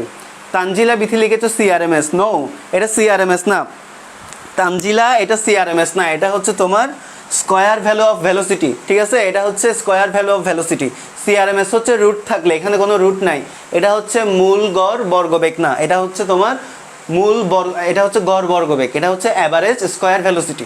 ঠিক আছে, রুট মিনস স্কয়ার ভেলোসিটিটা সম্পূর্ণ আলাদা। এটা হচ্ছে কি শুধুমাত্র স্কয়ার আছে, এখানে কোনো রুট নাই। সো এটা কি হবে, তোমার গড় বর্গবেগ। ঠিক আছে, মানে তুমি একটা গড় বেগের উপর জাস্ট কি করে দিছো, বর্গ করে দিছো। সো এটা হচ্ছে মোট ভরবেগের পরিবর্তন। আশা করি এতটুকু পর্যন্ত সবাই বুঝতে পারছি। এখন আসো, এখন দেখো এই যে এখানে থাকা গ্যাস পার্টিকেলসগুলা, গ্যাস পাত্রের প্রতি একক ক্ষেত্রফল একটা ধাক্কা দিচ্ছে না? তাহলে ধাক্কা সমান কি, ধাক্কাটা একটা বল না? দেখো গ্যাস পাত্রে থাকা গ্যাস পার্টিকেলসগুলা সমগ্র গ্যাস পাত্রে একটা ধাক্কা দিচ্ছে না? ভালো করে দেখো, গ্যাস পার্টিকেলসগুলো যখন ছোটাছুটি করতেছে তখন গ্যাস পাত্রের দেওয়ালে গ্যাস পার্টিকেলসগুলো একটা ধাক্কা দিচ্ছে। তাহলে ধাক্কাটা কি, ধাক্কাটা হচ্ছে একটা বল। থ্রাস্ট মানে হচ্ছে কি ধাক্কা মানে হচ্ছে কি একটা বল। তার মানে গ্যাস পাত্রে থাকা প্রত্যেকটা গ্যাস পার্টিকেলস গ্যাস পাত্রের গায়ে কি দিচ্ছে, একটা বল প্রয়োগ করতেছে।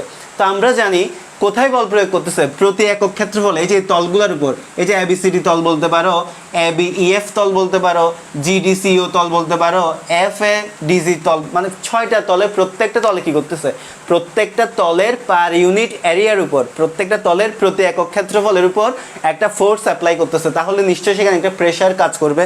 তো এখন দেখো গ্যাস অণুগুলো কর্তৃক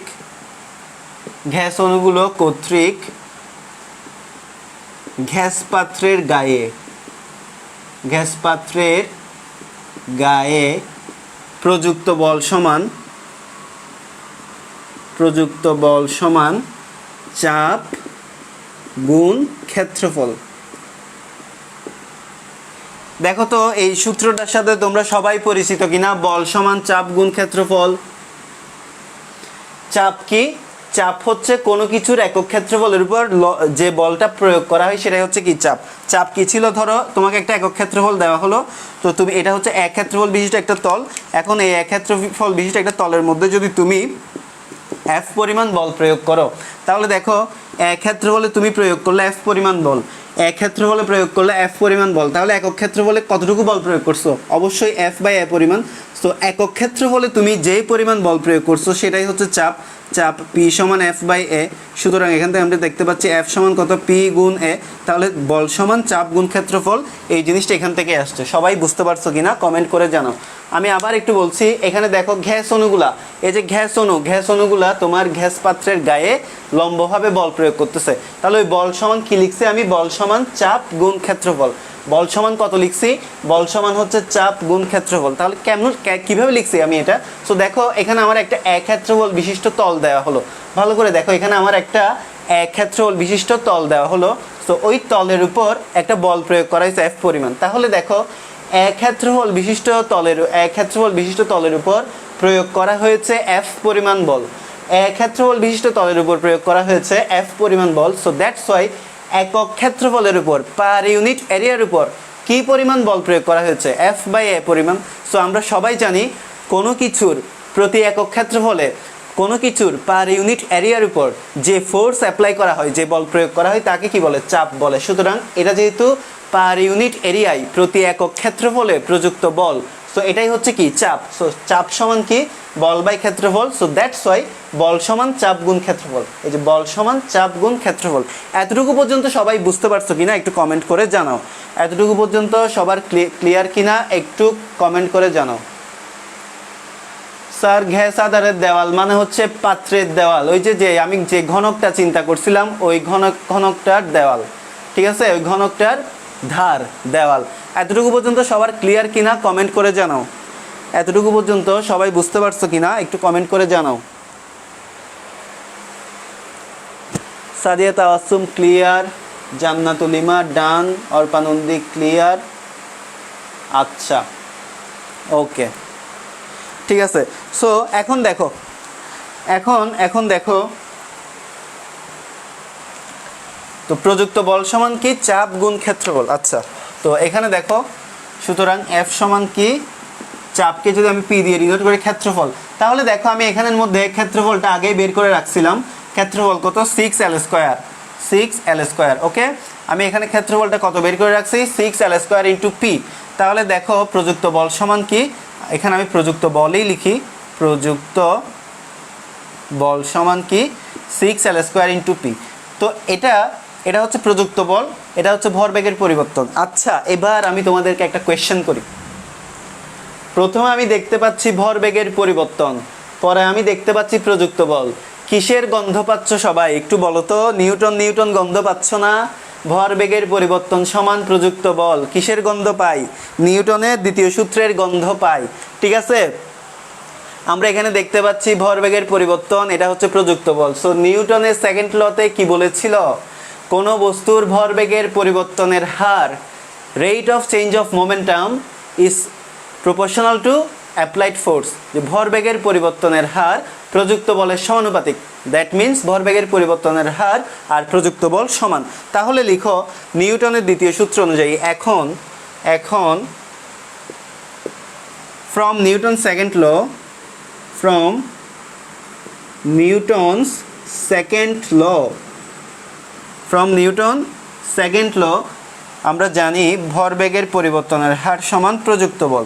এটা সবাই আমরা জানি না, ভরবেগের পরিবর্তনের হার সমান কত, ভরবেগের পরিবর্তনের হার সমান কত, প্রযুক্ত বল। ভরবেগের পরিবর্তনের হার সমান প্রযুক্ত বল। এটা আমরা নিউটনের দ্বিতীয় সূত্র অনুযায়ী লিখতে পারছি কিনা সবাই বুঝতে পারছো, যে নিউটনের দ্বিতীয় সূত্র কি বলেছিল, কোনো বস্তুর ভরবেগের পরিবর্তনের হার প্রযুক্ত বলের সমানুপাতিক। বল যেদিকে কাজ করবে ভরবেগের পরিবর্তনও সেদিকেই ঘটবে। সো ভরবেগের পরিবর্তনের হার যেহেতু প্রযুক্ত বলের সমানুপাতিক, সো আমরা লিখতে পারি ভরবেগের পরিবর্তনের হার সমান প্রযুক্ত বল। এটা সবাই বুঝতে পারছো কিনা একটু কমেন্ট করে জানাও। এতটুকু পর্যন্ত সবাই বুঝতে পারছো কিনা একটু কমেন্ট করে জানাও। এতটুকু পর্যন্ত সবাই বুঝতে পারছো কিনা একটু কমেন্ট করে জানাও, ঠিক আছে। ওকে, জান্নাতুল ইমা বুঝতে পারছো, তানজিলা বিথি বুঝছো, আচ্ছা। সমীর রঞ্জন দাস বুঝতে পারছি, আচ্ছা। অর্পানন্দী বুঝছি, ঠিক আছে। ওকে, থ্যাংক ইউ সবাইকে। রেখানাথ বুঝছি, ওকে। আশা করি সবাই বুঝতে পারছো। সো ভরবেগের পরিবর্তনের হার হচ্ছে কি, প্রযুক্ত বল। ভরবেগের পরিবর্তনের হার হচ্ছে কি, প্রযুক্ত বল। এখন দেখো ভরবেগের পরিবর্তন কত, 2mn c²/l, 2mn c² কত l, আর প্রযুক্ত বল কত, চাপ গুণ ক্ষেত্রফল, চাপ গুণ কত 6L স্কোয়ার। সো এখান থেকে দেখো আমরা চাপের একটা মান পাই, চাপ সমান কত, 2mn c² কত 6L³। তো সবাই এতটুকু পর্যন্ত যদি লেখা হয়, এতটুকু পর্যন্ত লেখা হলে সবাই ডান লিখো। এতটুকু পর্যন্ত সবাই বুঝছো কিনা, লেখা শেষ কিনা সবাই একটু ডান লিখো। আমরা প্রায় শেষের দিকে চলে আসছি। এতটুকু পর্যন্ত সবার লেখা হয়েছে কিনা, লেখা হলে একটু ডান লিখো। এতটুকু পর্যন্ত সবার লেখা হয়েছে কিনা একটু ডান লিখো সবাই, লেখা শেষ হলে। আচ্ছা ডান, ওকে সবাই একটু লিখো।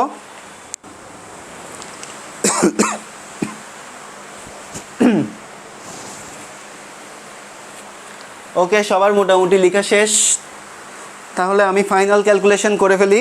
তো চাপের রাশিমালা কত পাইলাম, 2mn c²/6l³। Okay fine. তো চলো এখানে চলে আসি, একদম শুরুতে চলে আসি। তাহলে দেখো আমি কি পেলাম, পি সমান পাইলাম হচ্ছে কত। আচ্ছা এখানে দেখো তো 2কে 6 দিয়ে কাটলে 3 দোকানে 6 না, তাহলে দেখো তো mn c² কত, 3l³। আচ্ছা তো এখন দেখো পি সমান, আমি এটাকে যদি এভাবে লিখি 1/3 mn c², আচ্ছা l³টা কি ছিল, হোয়াট ইজ l³? এখানে একটু দেখো ভি সমান l³ না, একটু দেখো তো আমরা শুরুতেই আয়তনটা বের করে নিয়েছিলাম না, ভি সমান কত, l³। তাহলে আমরা এখানে লিখতে পারি না l³ সমান ভি, আমরা এখানে লিখতে পারি না l³ সমান কত ভি, আমরা এখানে লিখতে পারি হচ্ছে l³ সমান ভি। সো এতটুকু পর্যন্ত সবাই বুঝতে পারছো, আমরা এখানে লিখতে পারি l³ সমান কত ভি। একটু সবাই লিখে ফেলো, এখানে আমরা লিখতে পারি কত, l³ সমান ভি। তাহলে দেখো এবার এখান থেকে আরেকটা জিনিস লেখা যায়, পি সমান 1/3 m ইন্টু n সমান ক্যাপিটাল M লিখলাম c²v। তাহলে আমি কি লিখলাম, mn সমান ক্যাপিটাল M। তো m ছিল কি, একটি অনুর ভর, একটি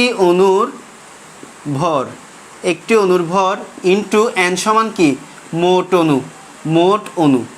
একটি অনুর ভর ইন্টু মোট অনু সমান কি, টোটাল গ্যাস অনুটার ভর না, তাহলে এই ক্যাপিটাল এমটা কি, মোট গ্যাসের ভর, মোট গ্যাস অনুর ভর। ওকে আমি প্রত্যেকটা গ্যাস অনুর ভর হচ্ছে m, আমি ধরে নিয়েছিলাম প্রত্যেকটা গ্যাস অনুর ভর কত, m। তো প্রত্যেকটা গ্যাস অনুর ভরকে আমি যখন টোটাল গ্যাস অনু দিয়ে গুণ করলাম, প্রত্যেকটা গ্যাস অনুর ভরকে আমি যখন টোটাল গ্যাস অনু দিয়ে গুণ করে দিলাম, তাহলে আমি কি গ্যাস পাত্রে থাকা প্রত্যেকটা গ্যাস পার্টিকেলসের টোটাল ভর কত পেয়ে গেলাম, ক্যাপিটাল M পেয়ে গেলাম। সো এই জন্য আমি এখানে লিখলাম mn সমান ক্যাপিটাল M। সো এতটুকু পর্যন্ত সবার ক্লিয়ার কিনা একটু কমেন্ট করে জানাও, এতটুকু পর্যন্ত সবাই বুঝতে পারছো কিনা একটু কমেন্ট করে জানাও, এতটুকু পর্যন্ত সবাই বুঝতে পারছো কিনা কমেন্ট করে জানাও। l² হবে কিনা লিখছো যে l² না তো l³ হবে, l² না l³। ক্যালকুলেশন দেখো p ইন্টু টুয়াইস l ছিল, আর নিচে আগে থেকে l² ছিল, সো l² আর l যখন গুণ হয়েছে তখন হয়ে গেছে l³। ওকে আগের ক্যালকুলেশনটা একটু দেখো, l³ হবে, l² না l³, ঠিক আছে l³ হবে। কেন l³ হবে, দেখো আমাদের টোটাল ভরবেগের পরিবর্তন কত ছিল, টুয়াইস m c² কত, 2mn c² কত l², আর এদিকে কত ছিল 6 p ইন্টু কত 6l, p ইন্টু কত ছিল 6l ছিল 6l। সো এই যে l আর l গুণ হলে কি হয়, l³ হবে। সবাই বুঝতে পারছো কিনা একটু কমেন্ট করে জানাও, লেখা শেষ হলে ডান লিখো। হ্যাঁ 6l² ছিল তো, ঠিক আছে তো 6l² ছিল।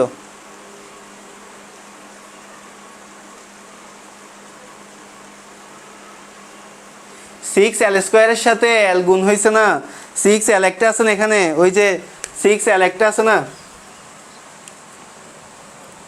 এখানে ছিল যে 2mn c²/l, এখানে ছিল 2mn c²/l, এখানে ছিল 6l² ছিল। এই যে ক্ষেত্রফল ছিল 6l², নিচে ছিল একটা l, টোটাল ভরবেগের পরিবর্তন ছিল টুয়াইস mn c²/l, টোটাল ভরবেগের পরিবর্তন ছিল টুয়াইস mn c²/l। এখানে ক্ষেত্রফল ছিল, চাপ গুণ ক্ষেত্রফল ছিল, তুমি আগের ক্যালকুলেশন দেখো, চাপ গুণ ক্ষেত্রফল ছিল কত, l²। তাহলে এই যে l² আর l গুণ হলে কি হবে, l³ হবে না, অবশ্যই l³ হবে।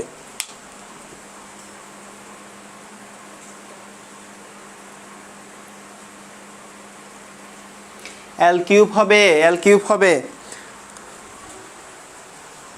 কনফিউশন লাগলে তানজিলা বিথি, তোমার কনফিউশন যদি লাগে তুমি ক্লাস শেষে আবার রিভাইন্ড করে দেখবা, ঠিক আছে? এল কিউব হবে। আচ্ছা, সো এতটুকু পর্যন্ত আশা করি সবাই বুঝতে পারছো যে পি পি সমান 1/3 mc²/v। সো এখান থেকে আমার কয়টা রাস্তা? এখান থেকে আমার দুইটা রাস্তা। এখান থেকে আমার রাস্তা কয়টা? দুইটা। আমি দুই রাস্তায় যাব। রাস্তা এত বিশাল করে লাভ নাই, বোর্ড ছোট। সো আমি দুইটা রাস্তায় যাব। এখান থেকে আমার কয়টা রাস্তায় যাওয়া যায়? দুইটা রাস্তায় যাওয়া যায়। প্রথম রাস্তা দেখো, সো এখান থেকে আমরা দেখতে পাচ্ছি পি সমান যদি 1/3 mc² হয়, তাহলে আমি এখানে লিখতে পারি ভিকে যদি এদিকে নিয়ে যাই, পিভি সমান 1/3 mc²। সো এখন দেখো পিভি সমান 1/3কে যদি আমি 2/3 লিখে ইন্টু 1/2 লিখি, কোনো সমস্যা আছে? 1/3কে আমি একটু কায়দা করে কি লিখলাম? 2/3 লিখলাম আর 1/2 লিখলাম, ইন্টু কত লিখবো? mc²। সো এখন দেখো পিভি সমান 2/3 ইন্টু, আচ্ছা এটা কি হাফ mc²টা কি? আমরা সবাই জানি না গতিশক্তি সমান হাফ mv²। সো এখানে আমি গ্যাস অণুগুলার ব্যাক কনসিডার করছি কত? সি।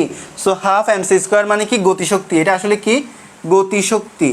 এটা কি জিনিস? এটা হচ্ছে গতিশক্তি। সো 2/3 ইন্টু কত? ই। সো এখান থেকে দেখতে পাচ্ছি, সুতরাং পি সমান দেখতে পাচ্ছি 2/3 ইন্টু ই/ভি। সো আমি একটা রাস্তায় চলে গেলাম। সুতরাং এখান থেকে কি লিখতে পারি? চাপ সমান আমি লিখতে পারি 2/3 ইন্টু কত? গতিশক্তি বাই কত? গতিশক্তি বাই কত? আয়তন। গতিশক্তি বাই কত? আয়তন। সবাই একটু বুঝতে পারছো কিনা কমেন্ট করে জানাও। সবাই একটু বুঝতে পারছো কিনা কমেন্ট করে জানাও। চাপ সমান 2/3 ইন্টু ই/ভি, দ্যাট ইজ চাপ সমান 2/3 গতিশক্তি বাই আয়তন। সবাই বুঝতে পারছো কিনা একটু কমেন্ট করে জানাও। সবাই বুঝতে পারছো কিনা একটু কমেন্ট করে জানাও।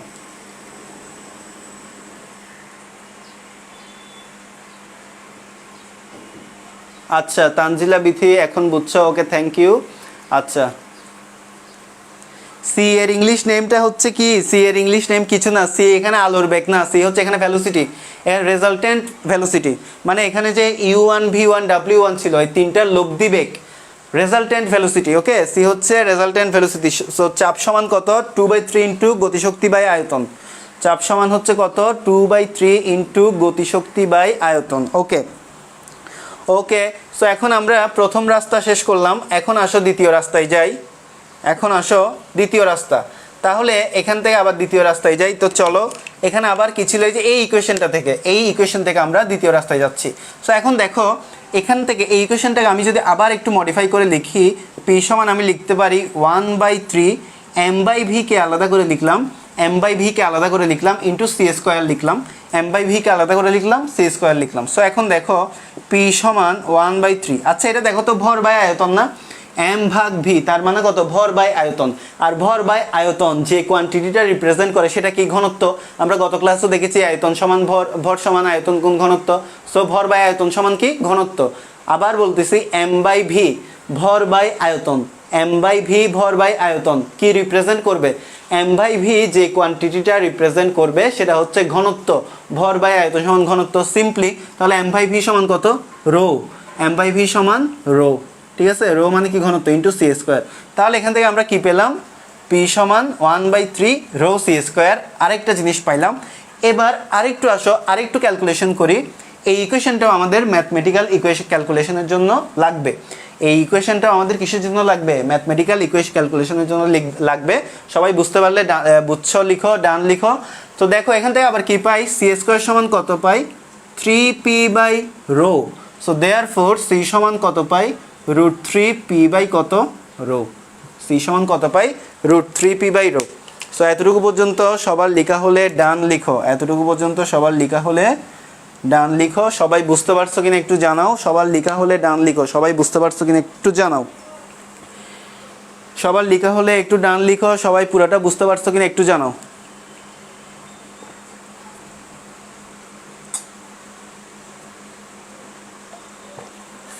সূত্র কখনো মুখস্থ করবা না, প্রমাণটা এভাবে অ্যানালাইসিস করে করে পড়লে অনেক পড়া হয়ে যাবে। তোমরা সবাই বুঝতে পারছো কিনা, লেখা শেষ হয়েছে কিনা একটু জানাও। আচ্ছা, ডান। ওকে, সবাই লিখছো ডান। আচ্ছা আচ্ছা, থ্যাংক ইউ। ওকে, ডান, সবার ডান। ওকে, সবাই বুঝছো? কারো কোনো কোয়েশ্চেন থাকলে করতে পারো। তোমরা পুরো জিনিসটা সবার কাছে ক্লিয়ার কিনা, কেমন বুঝছো সবাই একটু জানাও, কেমন বুঝছো জানাও। সো যাই হোক, আমরা এখানে তাহলে কি করলাম, আণবিক গতিতত্ত্ব অনুসারে গ্যাসের চাপের সমীকরণ বের করে ফেললাম। আণবিক গতিতত্ত্ব অনুসারে কি করলাম, গ্যাসের চাপের সমীকরণটা বের করে আনলাম। তো এখনো শেষ না, এখনো অনেক কিছু বাকি। সো মেইনলি আমাদের কোন ইকুয়েশনটা বের করেছিলাম, আচ্ছা আমি তোমাদের কোনো কমেন্ট থাকলে একটু পড়ি। আচ্ছা, তো আমাদের ইকুয়েশনটা কেমন ছিল, আমাদের ইকুয়েশনটা ছিল কোয়াইট এরকম যে পিভি সমান 1/3 mn c স্কোয়ার। আমাদের এরকম একটা ইকুয়েশন ছিল না, পিভি সমান 1/3 mn c স্কোয়ার, এরকম একটা ইকুয়েশন ছিল। সো এই ইকুয়েশনটা থেকে আমরা অনেক কিছু করব। পিভি সমান যে 1/3 mn c স্কোয়ার পেয়েছিলাম, এই ইকুয়েশন থেকে আমরা অনেক কিছু বের করে দেখব কেমনে। এই যে এখানে দেখো, এখান থেকে দেখো পিভি সমান 1/3, এই এম সমান কত, এম সমান হচ্ছে mn c স্কোয়ার। ওকে, সো এখান থেকে আমি এটা লিখেছি যে পিভি সমান 1/3 mn c স্কোয়ার। আচ্ছা, তো এই ইকুয়েশনটাকে এক পাশে রেখে দিলাম, ইকুয়েশনটাকে আমি এক পাশে রেখে দিলাম। আচ্ছা, এখন তাহলে আমাদের মোটামুটি গ্যাসের বেগের সূত্র বের করছি, √3p/ρ। পি হচ্ছে চাপ, রো হচ্ছে ঘনত্ব। আবার আরেকটা রাস্তায় গিয়ে আমি চাপ সমান 2/3 E/v, অর্থাৎ চাপ সমান 2/3 অফ গতিশক্তি বাই আয়তন বের করছি। ওকে, আমি এগুলো বের করে আনছি। এখন দেখো, এখন আমি এই সূত্র থেকে বয়েলের সূত্র, চার্লসের সূত্রে কিভাবে যেতে পারি। এই সূত্রগুলা গ্যাসের গতিতত্ত্বগুলা যে গ্যাসের আণবিক গতিতত্ত্ব যে বয়েলের সূত্র, চার্লসের সূত্র মেনে চলে, সেটার জন্য আমাদেরকে কি করতে হবে, এই গতিতত্ত্ব থেকে বয়েলের সূত্রের প্রমাণ, চার্লসের সূত্রের প্রমাণ, ঠিক আছে, এই গতিতত্ত্ব থেকে বয়েলের সূত্র যে মেনে চলতেছে, এই গতিতত্ত্বটা যে বয়েলের সূত্র মেনে চলতেছে, চার্লসের সূত্র মেনে চলতেছে, আমাদেরকে এটা বের করে দেখাতে হবে। সো চলো দেরি না করে আমরা বের করে দেখাই। তাহলে আমাদের লাস্ট ইকুয়েশনটা কি ছিল, তাহলে এই ইকুয়েশনটা সবাই বুঝতে পারছো, সেই সমান √3p/v, এটা দিয়ে ম্যাথ করবা। আমি এটা মুছে দিলাম। তাহলে এখানে কি ছিল, পি সমান কত, পি সমান আমি কত পেয়েছি, 2/3 ইন্টু কত, E/v। তাহলে এখান থেকে দেখো ই যদি কনস্ট্যান্ট হয়, গতিশক্তি যদি স্থির হয়, 2/3ও যদি কনস্ট্যান্ট হয়, তাহলে আমি এখান থেকে পাই না পি সমানুপাতিক 1/v, পি সমানুপাতিক 1/v পাই না, অর্থাৎ চাপ আয়তনের কি ব্যস্তানুপাতিক, চাপ আয়তনের ব্যস্তানুপাতিক। এটা কিসের সূত্র, এটা হচ্ছে বয়েলের সূত্র। এটা কিসের সূত্র ভাইয়া, এটা হচ্ছে বয়েলের সূত্র। বুঝতে পারছো? তাহলে আমি গ্যাসের গতিতত্ত্ব থেকে বয়েলের সূত্র বের করে ফেললাম। সবাই বুঝতে পারছো কিনা কমেন্ট করে জানাও, সবাই বুঝতে পারছো কিনা কমেন্ট করে জানাও, সবাই বুঝতে পারছো কিনা একটু কমেন্ট করে জানাও।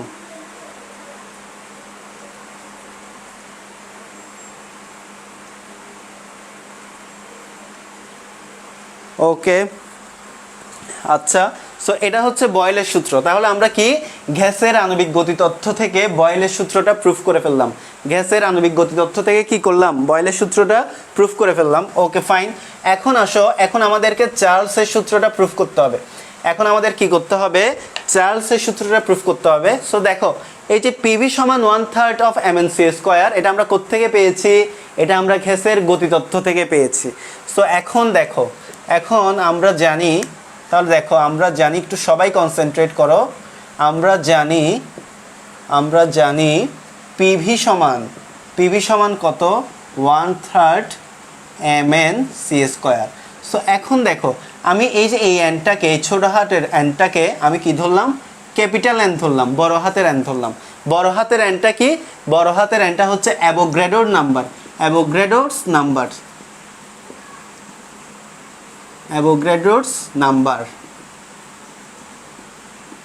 তাহলে এই যে বড় হাতের এন কি, অ্যাভোগাড্রোর সংখ্যা। তার মানে আমি ধরে নিব একটা গ্যাস পাত্রের মধ্যে কি আছে, অ্যাভোগাড্রোর সংখ্যা সমসংখ্যক 6.023 × 10⁻23টা গ্যাস পার্টিকেলস আছে, অর্থাৎ একটা গ্যাস পাত্রে 1 মোল পরিমাণ গ্যাস আছে। আমি ধরে নিলাম স্মল এনটাকে ক্যাপিটাল এন ধরে নিলাম, এই ক্যাপিটাল এন হচ্ছে অ্যাভোগাড্রোর নাম্বার বা অ্যাভোগাড্রোর সংখ্যা। ওকে, সো এখন দেখো, তাহলে পিভি সমান, আচ্ছা আমরা আরও একটা ইকুয়েশন শিখেছিলাম আগের ক্লাসগুলোতে, আদর্শ গ্যাসের সমীকরণ, যে পিভি সমান কত ছিল, RT। 1 মোল গ্যাসের ক্ষেত্রে কি ছিল, 1 মোল অফ গ্যাস, 1 মোল গ্যাসের ক্ষেত্রে, 1 মোল গ্যাসের ক্ষেত্রে পিভি সমান কত ছিল? আরটি ছিল না? 1 মোল গ্যাসের ক্ষেত্রে কি ছিল? পিভি সমান ছিল কত? আরটি। 1 মোল গ্যাসের ক্ষেত্রে পিভি সমান কত ছিল? আরটি ছিল। তাহলে এখানে যেটা পিভি, পিভি এর জায়গায় আমি কত লিখতে পারি? আরটি লিখতে পারি না? পিভি সমান কত লিখতে পারি? আরটি। পিভি সমান কত লিখতে পারি? আরটি লিখতে পারি। তাহলে আরটি সমান দেখো 1/3 mn/c² না? পিভি সমান 1/3 কত? mn/c²। ওকে, এখন দেখো আরটি সমান, আচ্ছা এখান থেকে দেখো এবার টি সমান কি লিখতে পারি? টি সমান 1/3 m ইন্টু n/r, n/ কত? r ইন্টু কত? c², n/r ইন্টু কত? c²। আচ্ছা এখন দেখো টি সমান, আচ্ছা 1/3 কে আমি যদি 2/3 ইন্টু 1/2 লিখি, কোনো সমস্যা আছে? আশা করি কোনো সমস্যা নাই। m ইন্টু c² ইন্টু কত? n/ কত? r, n/ কত? r। এখন দেখো টি সমান 2/3, টি সমান কত? 2/3, এই যে হাফ mc², এটা কি? হাফ mc², এটা কি একটু আগে দেখিয়েছিলাম? হাফ mc² কি? হাফ mc² ছিল গতিশক্তি। হাফ mc² কি ছিল? গতিশক্তি। হাফ mc² কি ছিল? গতিশক্তি ছিল। সো দেখো হাফ mc² এর জায়গায় আমি কি লিখতে পারি? ই লিখতে পারি, গতিশক্তি ই। ই লিখলাম ইন্টু n/r, n হচ্ছে কি এখানে? n হচ্ছে অ্যাভোগাড্রোর সংখ্যা, আর হচ্ছে কত? আর হচ্ছে আদর্শ গ্যাস ধ্রুবক। তো তুমি আদর্শ গ্যাস ধ্রুবক, তুমি অ্যাভোগাড্রোর সংখ্যা, ভালো করে আমার কথাটা বুঝো, এখানে একটা গুরুত্বপূর্ণ জিনিস আছে, এখানে একটা গুরুত্বপূর্ণ জিনিস আছে।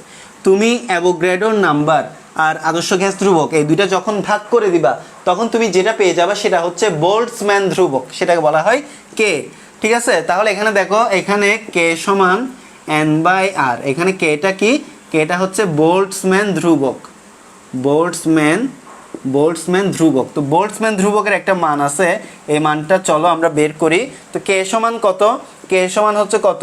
n/r। আমরা সবাই জানি অ্যাভোগাড্রোর সংখ্যা কত? অ্যাভোগাড্রোর সংখ্যা হচ্ছে 6.023 ইন্টু 10⁻³ কত? 23। আর আদর্শ গ্যাস ধ্রুবকের মান হচ্ছে কত? 8.314 joule per mole per kelvin. ঠিক আছে, joule per mole per kelvin. Okay, so তুমি যখন অ্যাভোগাড্রোর নাম্বার দিয়ে যখন আদর্শ গ্যাস ধ্রুবক ভাগ করে দিবা, তুমি যখন অ্যাভোগাড্রোর নাম্বার দিয়ে আদর্শ গ্যাস ধ্রুবকে ভাগ করে দিবা, তাহলে তুমি কি পেয়ে যাবা? বোল্টজম্যান ধ্রুবকের মান পেয়ে যাবা। সো এই বোল্টজম্যান ধ্রুবকের মান পাওয়া যায় কত? 1.38 ইন্টু 10⁻23, 1.38 ইন্টু 10⁻23। সবাই একটু বুঝতে পারছো কিনা একটু কমেন্ট করে জানাও। সবাই বুঝতে পারছো কিনা একটু কমেন্টে জানাও। ঠিক আছে, সবাই বুঝতে পারছো কিনা একটু কমেন্ট করে জানাও। ঠিক আছে, 1.38 ইন্টু 10⁻23 জুল পার কেলভিন, এটা হচ্ছে বোল্টজম্যান ধ্রুবক। তো এখানে কে হচ্ছে কি?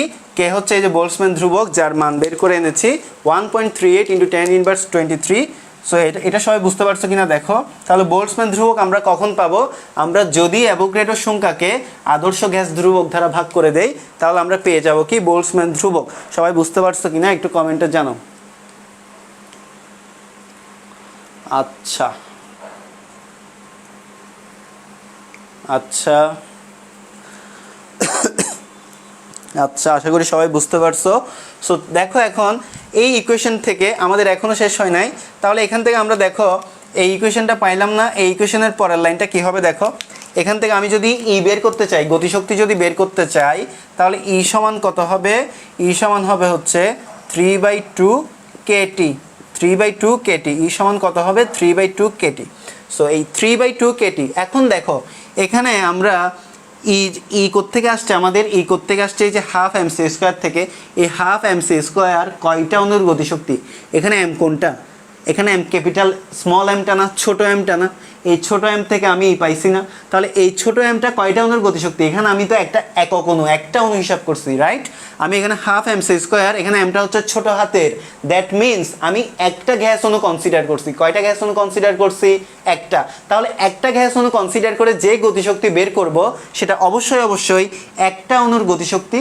সো ই সমান 3/2 kT হচ্ছে একটি গ্যাস অণুর গতিশক্তি। এটা হচ্ছে কি? একটি গ্যাস অণুর গতিশক্তি, একটি গ্যাস অণুর কি? গতিশক্তি। সবার ক্লিয়ার? সবাই বুঝতে পারছো? 1 মিনিট টাইম দেওয়া হলো, সবাই লিখে নাও। লেখা শেষ হলে ডান লিখো, লেখা শেষ হলে সবাই ডান লিখো। লেখা শেষ হলে সবাই ডান লিখো। 1 মিনিট টাইম। লেখা শেষ হলে সবাই ডান লিখো।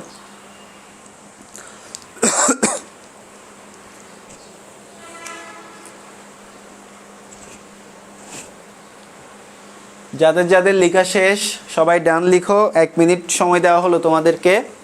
লেখা শেষ হলে সবাই ডান লিখো। আচ্ছা,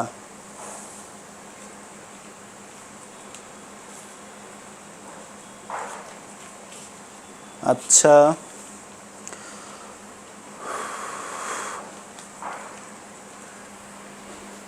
আচ্ছা, ঠিক আছে, ওকে। সো এটা হচ্ছে কি একটা গ্যাস অণুর গতিশক্তি, ঠিক আছে, এটা হচ্ছে একটা গ্যাস অণুর গতিশক্তি। তাহলে আমি একটু মুছি, আমরা ক্লাসের লাস্টের দিকে চলে আসছি একদম। আচ্ছা, তো এখন চলো, এখন তাহলে আমরা একটি গ্যাস অণুর গতিশক্তি কত বের করলাম? 3/2 kT। ওকে, তাহলে দেখো এখানে লিখে দিচ্ছি একটি গ্যাস অণুর গতিশক্তি, একটি গ্যাস অণুর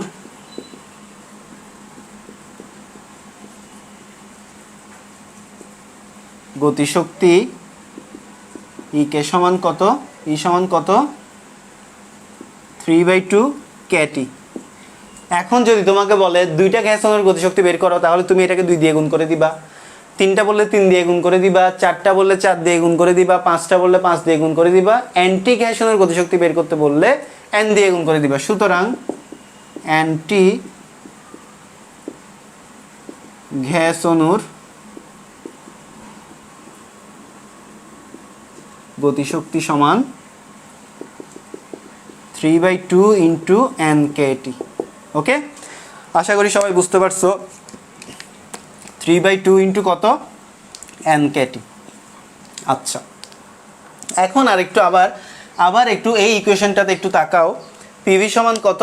1/3 mNc²। ওকে, সবাই একটু আবার এই ইকুয়েশনটাতে তাকাও। সবাই একটু এই ইকুয়েশনটাতে তাকাও। পিভি সমান কত? 1/3, 1/3 অফ mNc²। আমরা জানি পিভি সমান, এই ইকুয়েশনটা কোত্থেকে পেয়েছি? আণবিক গতি তত্ত্ব থেকে, 1/3 mNc²। ওকে, তাহলে এখন দেখো পিভি সমান আমরা আবার জানি পিভি সমান কত? RT। এক মোল গ্যাসের ক্ষেত্রে পিভি সমান কত? RT। তাহলে পিভি সমান কত? RT সমান দেখো 1/3। এবার দেখো আমি যদি m আর n গুণ করে দিই তাহলে কি পাবো? তাহলে আমি ক্যাপিটাল M পাবো, মানে টোটাল গ্যাসের ভর, ঠিক আছে, mc²। এখন দেখো, এখন RT সমান 1/3, এটা হচ্ছে কি? টোটাল গ্যাসের ভর। তো টোটাল গ্যাসটা হতে পারে 1 মোল গ্যাসের ভর, টোটাল গ্যাসটা হতে পারে 1 গ্রাম অণু গ্যাসের ভর, ঠিক আছে, এটা হচ্ছে কি টোটাল গ্যাসের ভর, ঠিক আছে। তাহলে এটা হচ্ছে 1 মোল গ্যাসের ভর। তুমি যদি 1 মোল গ্যাস কনসিডার করো, ভালোভাবে শোনো, এখানে হচ্ছে n মোল গ্যাসের ভর যদি m হয় তাহলে এটা হচ্ছে n মোল গ্যাসের ভর। তো n মোলটা 1 মোল হতে পারে, 2 মোল হতে পারে, হোয়াটএভার, অনেক মোল হতে পারে। সো এটা হচ্ছে টোটাল গ্যাসের ভর। সো দেখো তাহলে এই 1/3 কে যদি আমি 2/3 লিখে যদি 1/2 mc² লিখে কোনো সমস্যা আছে? আশা করি কোনো সমস্যা নাই। তাহলে দেখো RT সমান 2/3 ইন্টু এটা কত? এটা হচ্ছে E। তাহলে amটা হচ্ছে কত? amটা হচ্ছে পুরো একটা মোল, 1 মোল গ্যাসের ভর। 1 মোলের মধ্যে ধরো অনেকগুলো কি আছে? গ্যাস পার্টিকেলস আছে। সো এখন দেখো যদি আমি এটা লিখি তাহলে কি 2/3 ইন্টু E। সো এখান থেকে আমি লিখতে পারি দেয়ারফর E সমান কত? 3/2 RT। 3/2 RT। ওকে, 3/2 RT। এটা হচ্ছে 1 মোল গ্যাসের গতিশক্তি। এটা হচ্ছে কি? 1 মোল গ্যাসের গতিশক্তি। তো এখানে আর হচ্ছে সার্বজনীন গ্যাস ধ্রুবক, টি হচ্ছে কেলভিন টেম্পারেচার। সো তুমি একটা জিনিস মাথায় রাখবা সব সময়, তোমাকে যদি একটি গ্যাস অণুর গতিশক্তি বের করতে বলা হয় তাহলে তুমি কে দিয়ে করবা। এরপর তোমাকে যদি 1 মোল বা 1 গ্রাম অণু গ্যাসের গতিশক্তি বের করতে বলা হয় তাহলে তুমি 3/2 kT দিয়ে করবা। যদি n মোল গ্যাসের ক্ষেত্রে বলা হয়, n মোল গ্যাস যদি বলা হয়, কারণ 1 মোল, 2 মোল, 3 মোল, 4 মোল, অনেক মোল হতে পারে, n মোল হতে পারে, তাহলে n মোল গ্যাসের ক্ষেত্রে কি হবে? n মোল গ্যাসের ক্ষেত্রে E সমান কত হবে? 3/2 nRT। 3/2 nRT। n মোল গ্যাসের ক্ষেত্রে কত হবে? 3/2 nRT। সবাই বুঝতে পারছো কিনা বলো? বুঝা শেষ হলে ডান লিখো। বুঝছো কিনা বলো? বুঝা শেষ হলে ডান লিখো। জান্নাতুল ইমা লিখেছো ক্লাস কি স্যার এখন শেষ? হ্যাঁ, ক্লাস এখন শেষ হয়ে যাবে। লাস্ট আরেকটা কনভার্সন বাকি, এটা শেষ হলে ক্লাস শেষ। সবার বোঝা শেষ হলে ডান লিখো। সবার বোঝা যদি শেষ হয় সবাই ডান লিখো। সবাই বুঝছো কিনা একটু লিখো। বোঝা শেষ হলে, লেখা শেষ হলে ডান লিখো। ডান লিখো সবাই যদি শেষ হয়। তো লাস্ট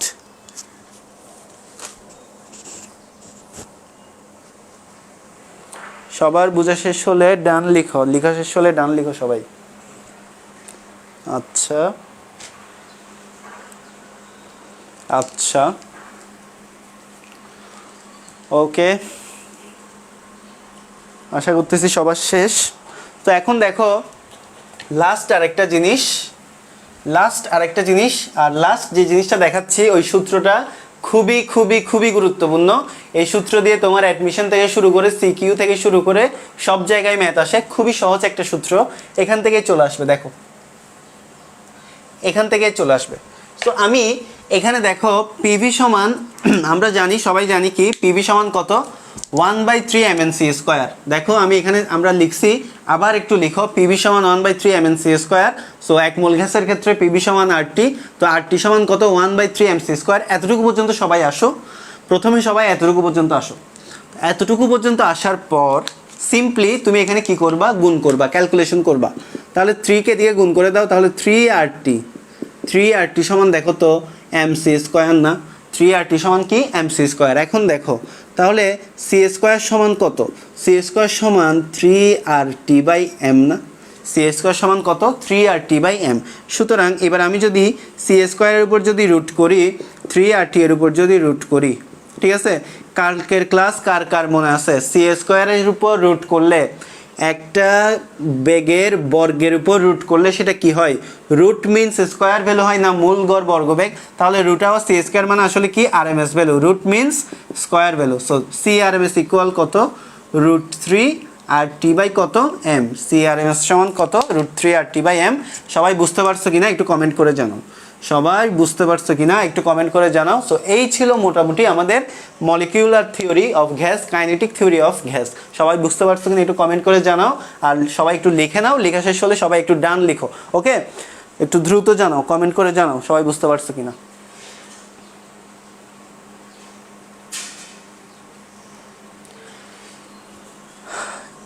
জান্নাতুল ইমা লিখেছে একটা ল থেকে অনেক ল, এই জন্যই আসলে এত বিশাল ডিরাইভেশনটা তোমাদের দেখাতে হয়েছে। কারণ এই একটা ল যদি তুমি খুব ভালো করে বুঝো তাহলে তোমাদের প্রত্যেকটা ল বাইর হবে, প্রত্যেকটা ল ল্যাচ ধরে ধরে টেনে টেনে বের করতে পারবা। ওকে, সো এই জন্যই সবাই বুঝতে পারছো কিনা, সব কিছু সবার ক্লিয়ার কিনা, তোমাদের কোনো কোয়েশ্চেন আছে কিনা একটু জানাও, দ্রুত জানাও। ক্লাস আজকে এতটুকুই শেষ, আর দীর্ঘায়িত করব না। নেক্সট ক্লাসে দেখা হবে কালকে রাত 10টায় আগের মতো, আর টাইম চেঞ্জ হবে না। তো এতটুকু পর্যন্ত সবাই বুঝতে পারছো কিনা একটু কমেন্ট করে জানাও।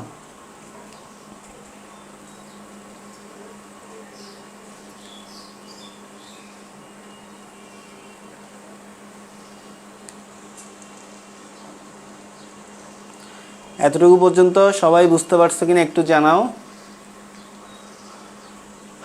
আচ্ছা, তো ঠিক আছে, আজকের ক্লাসটা আর দীর্ঘায়িত করব না।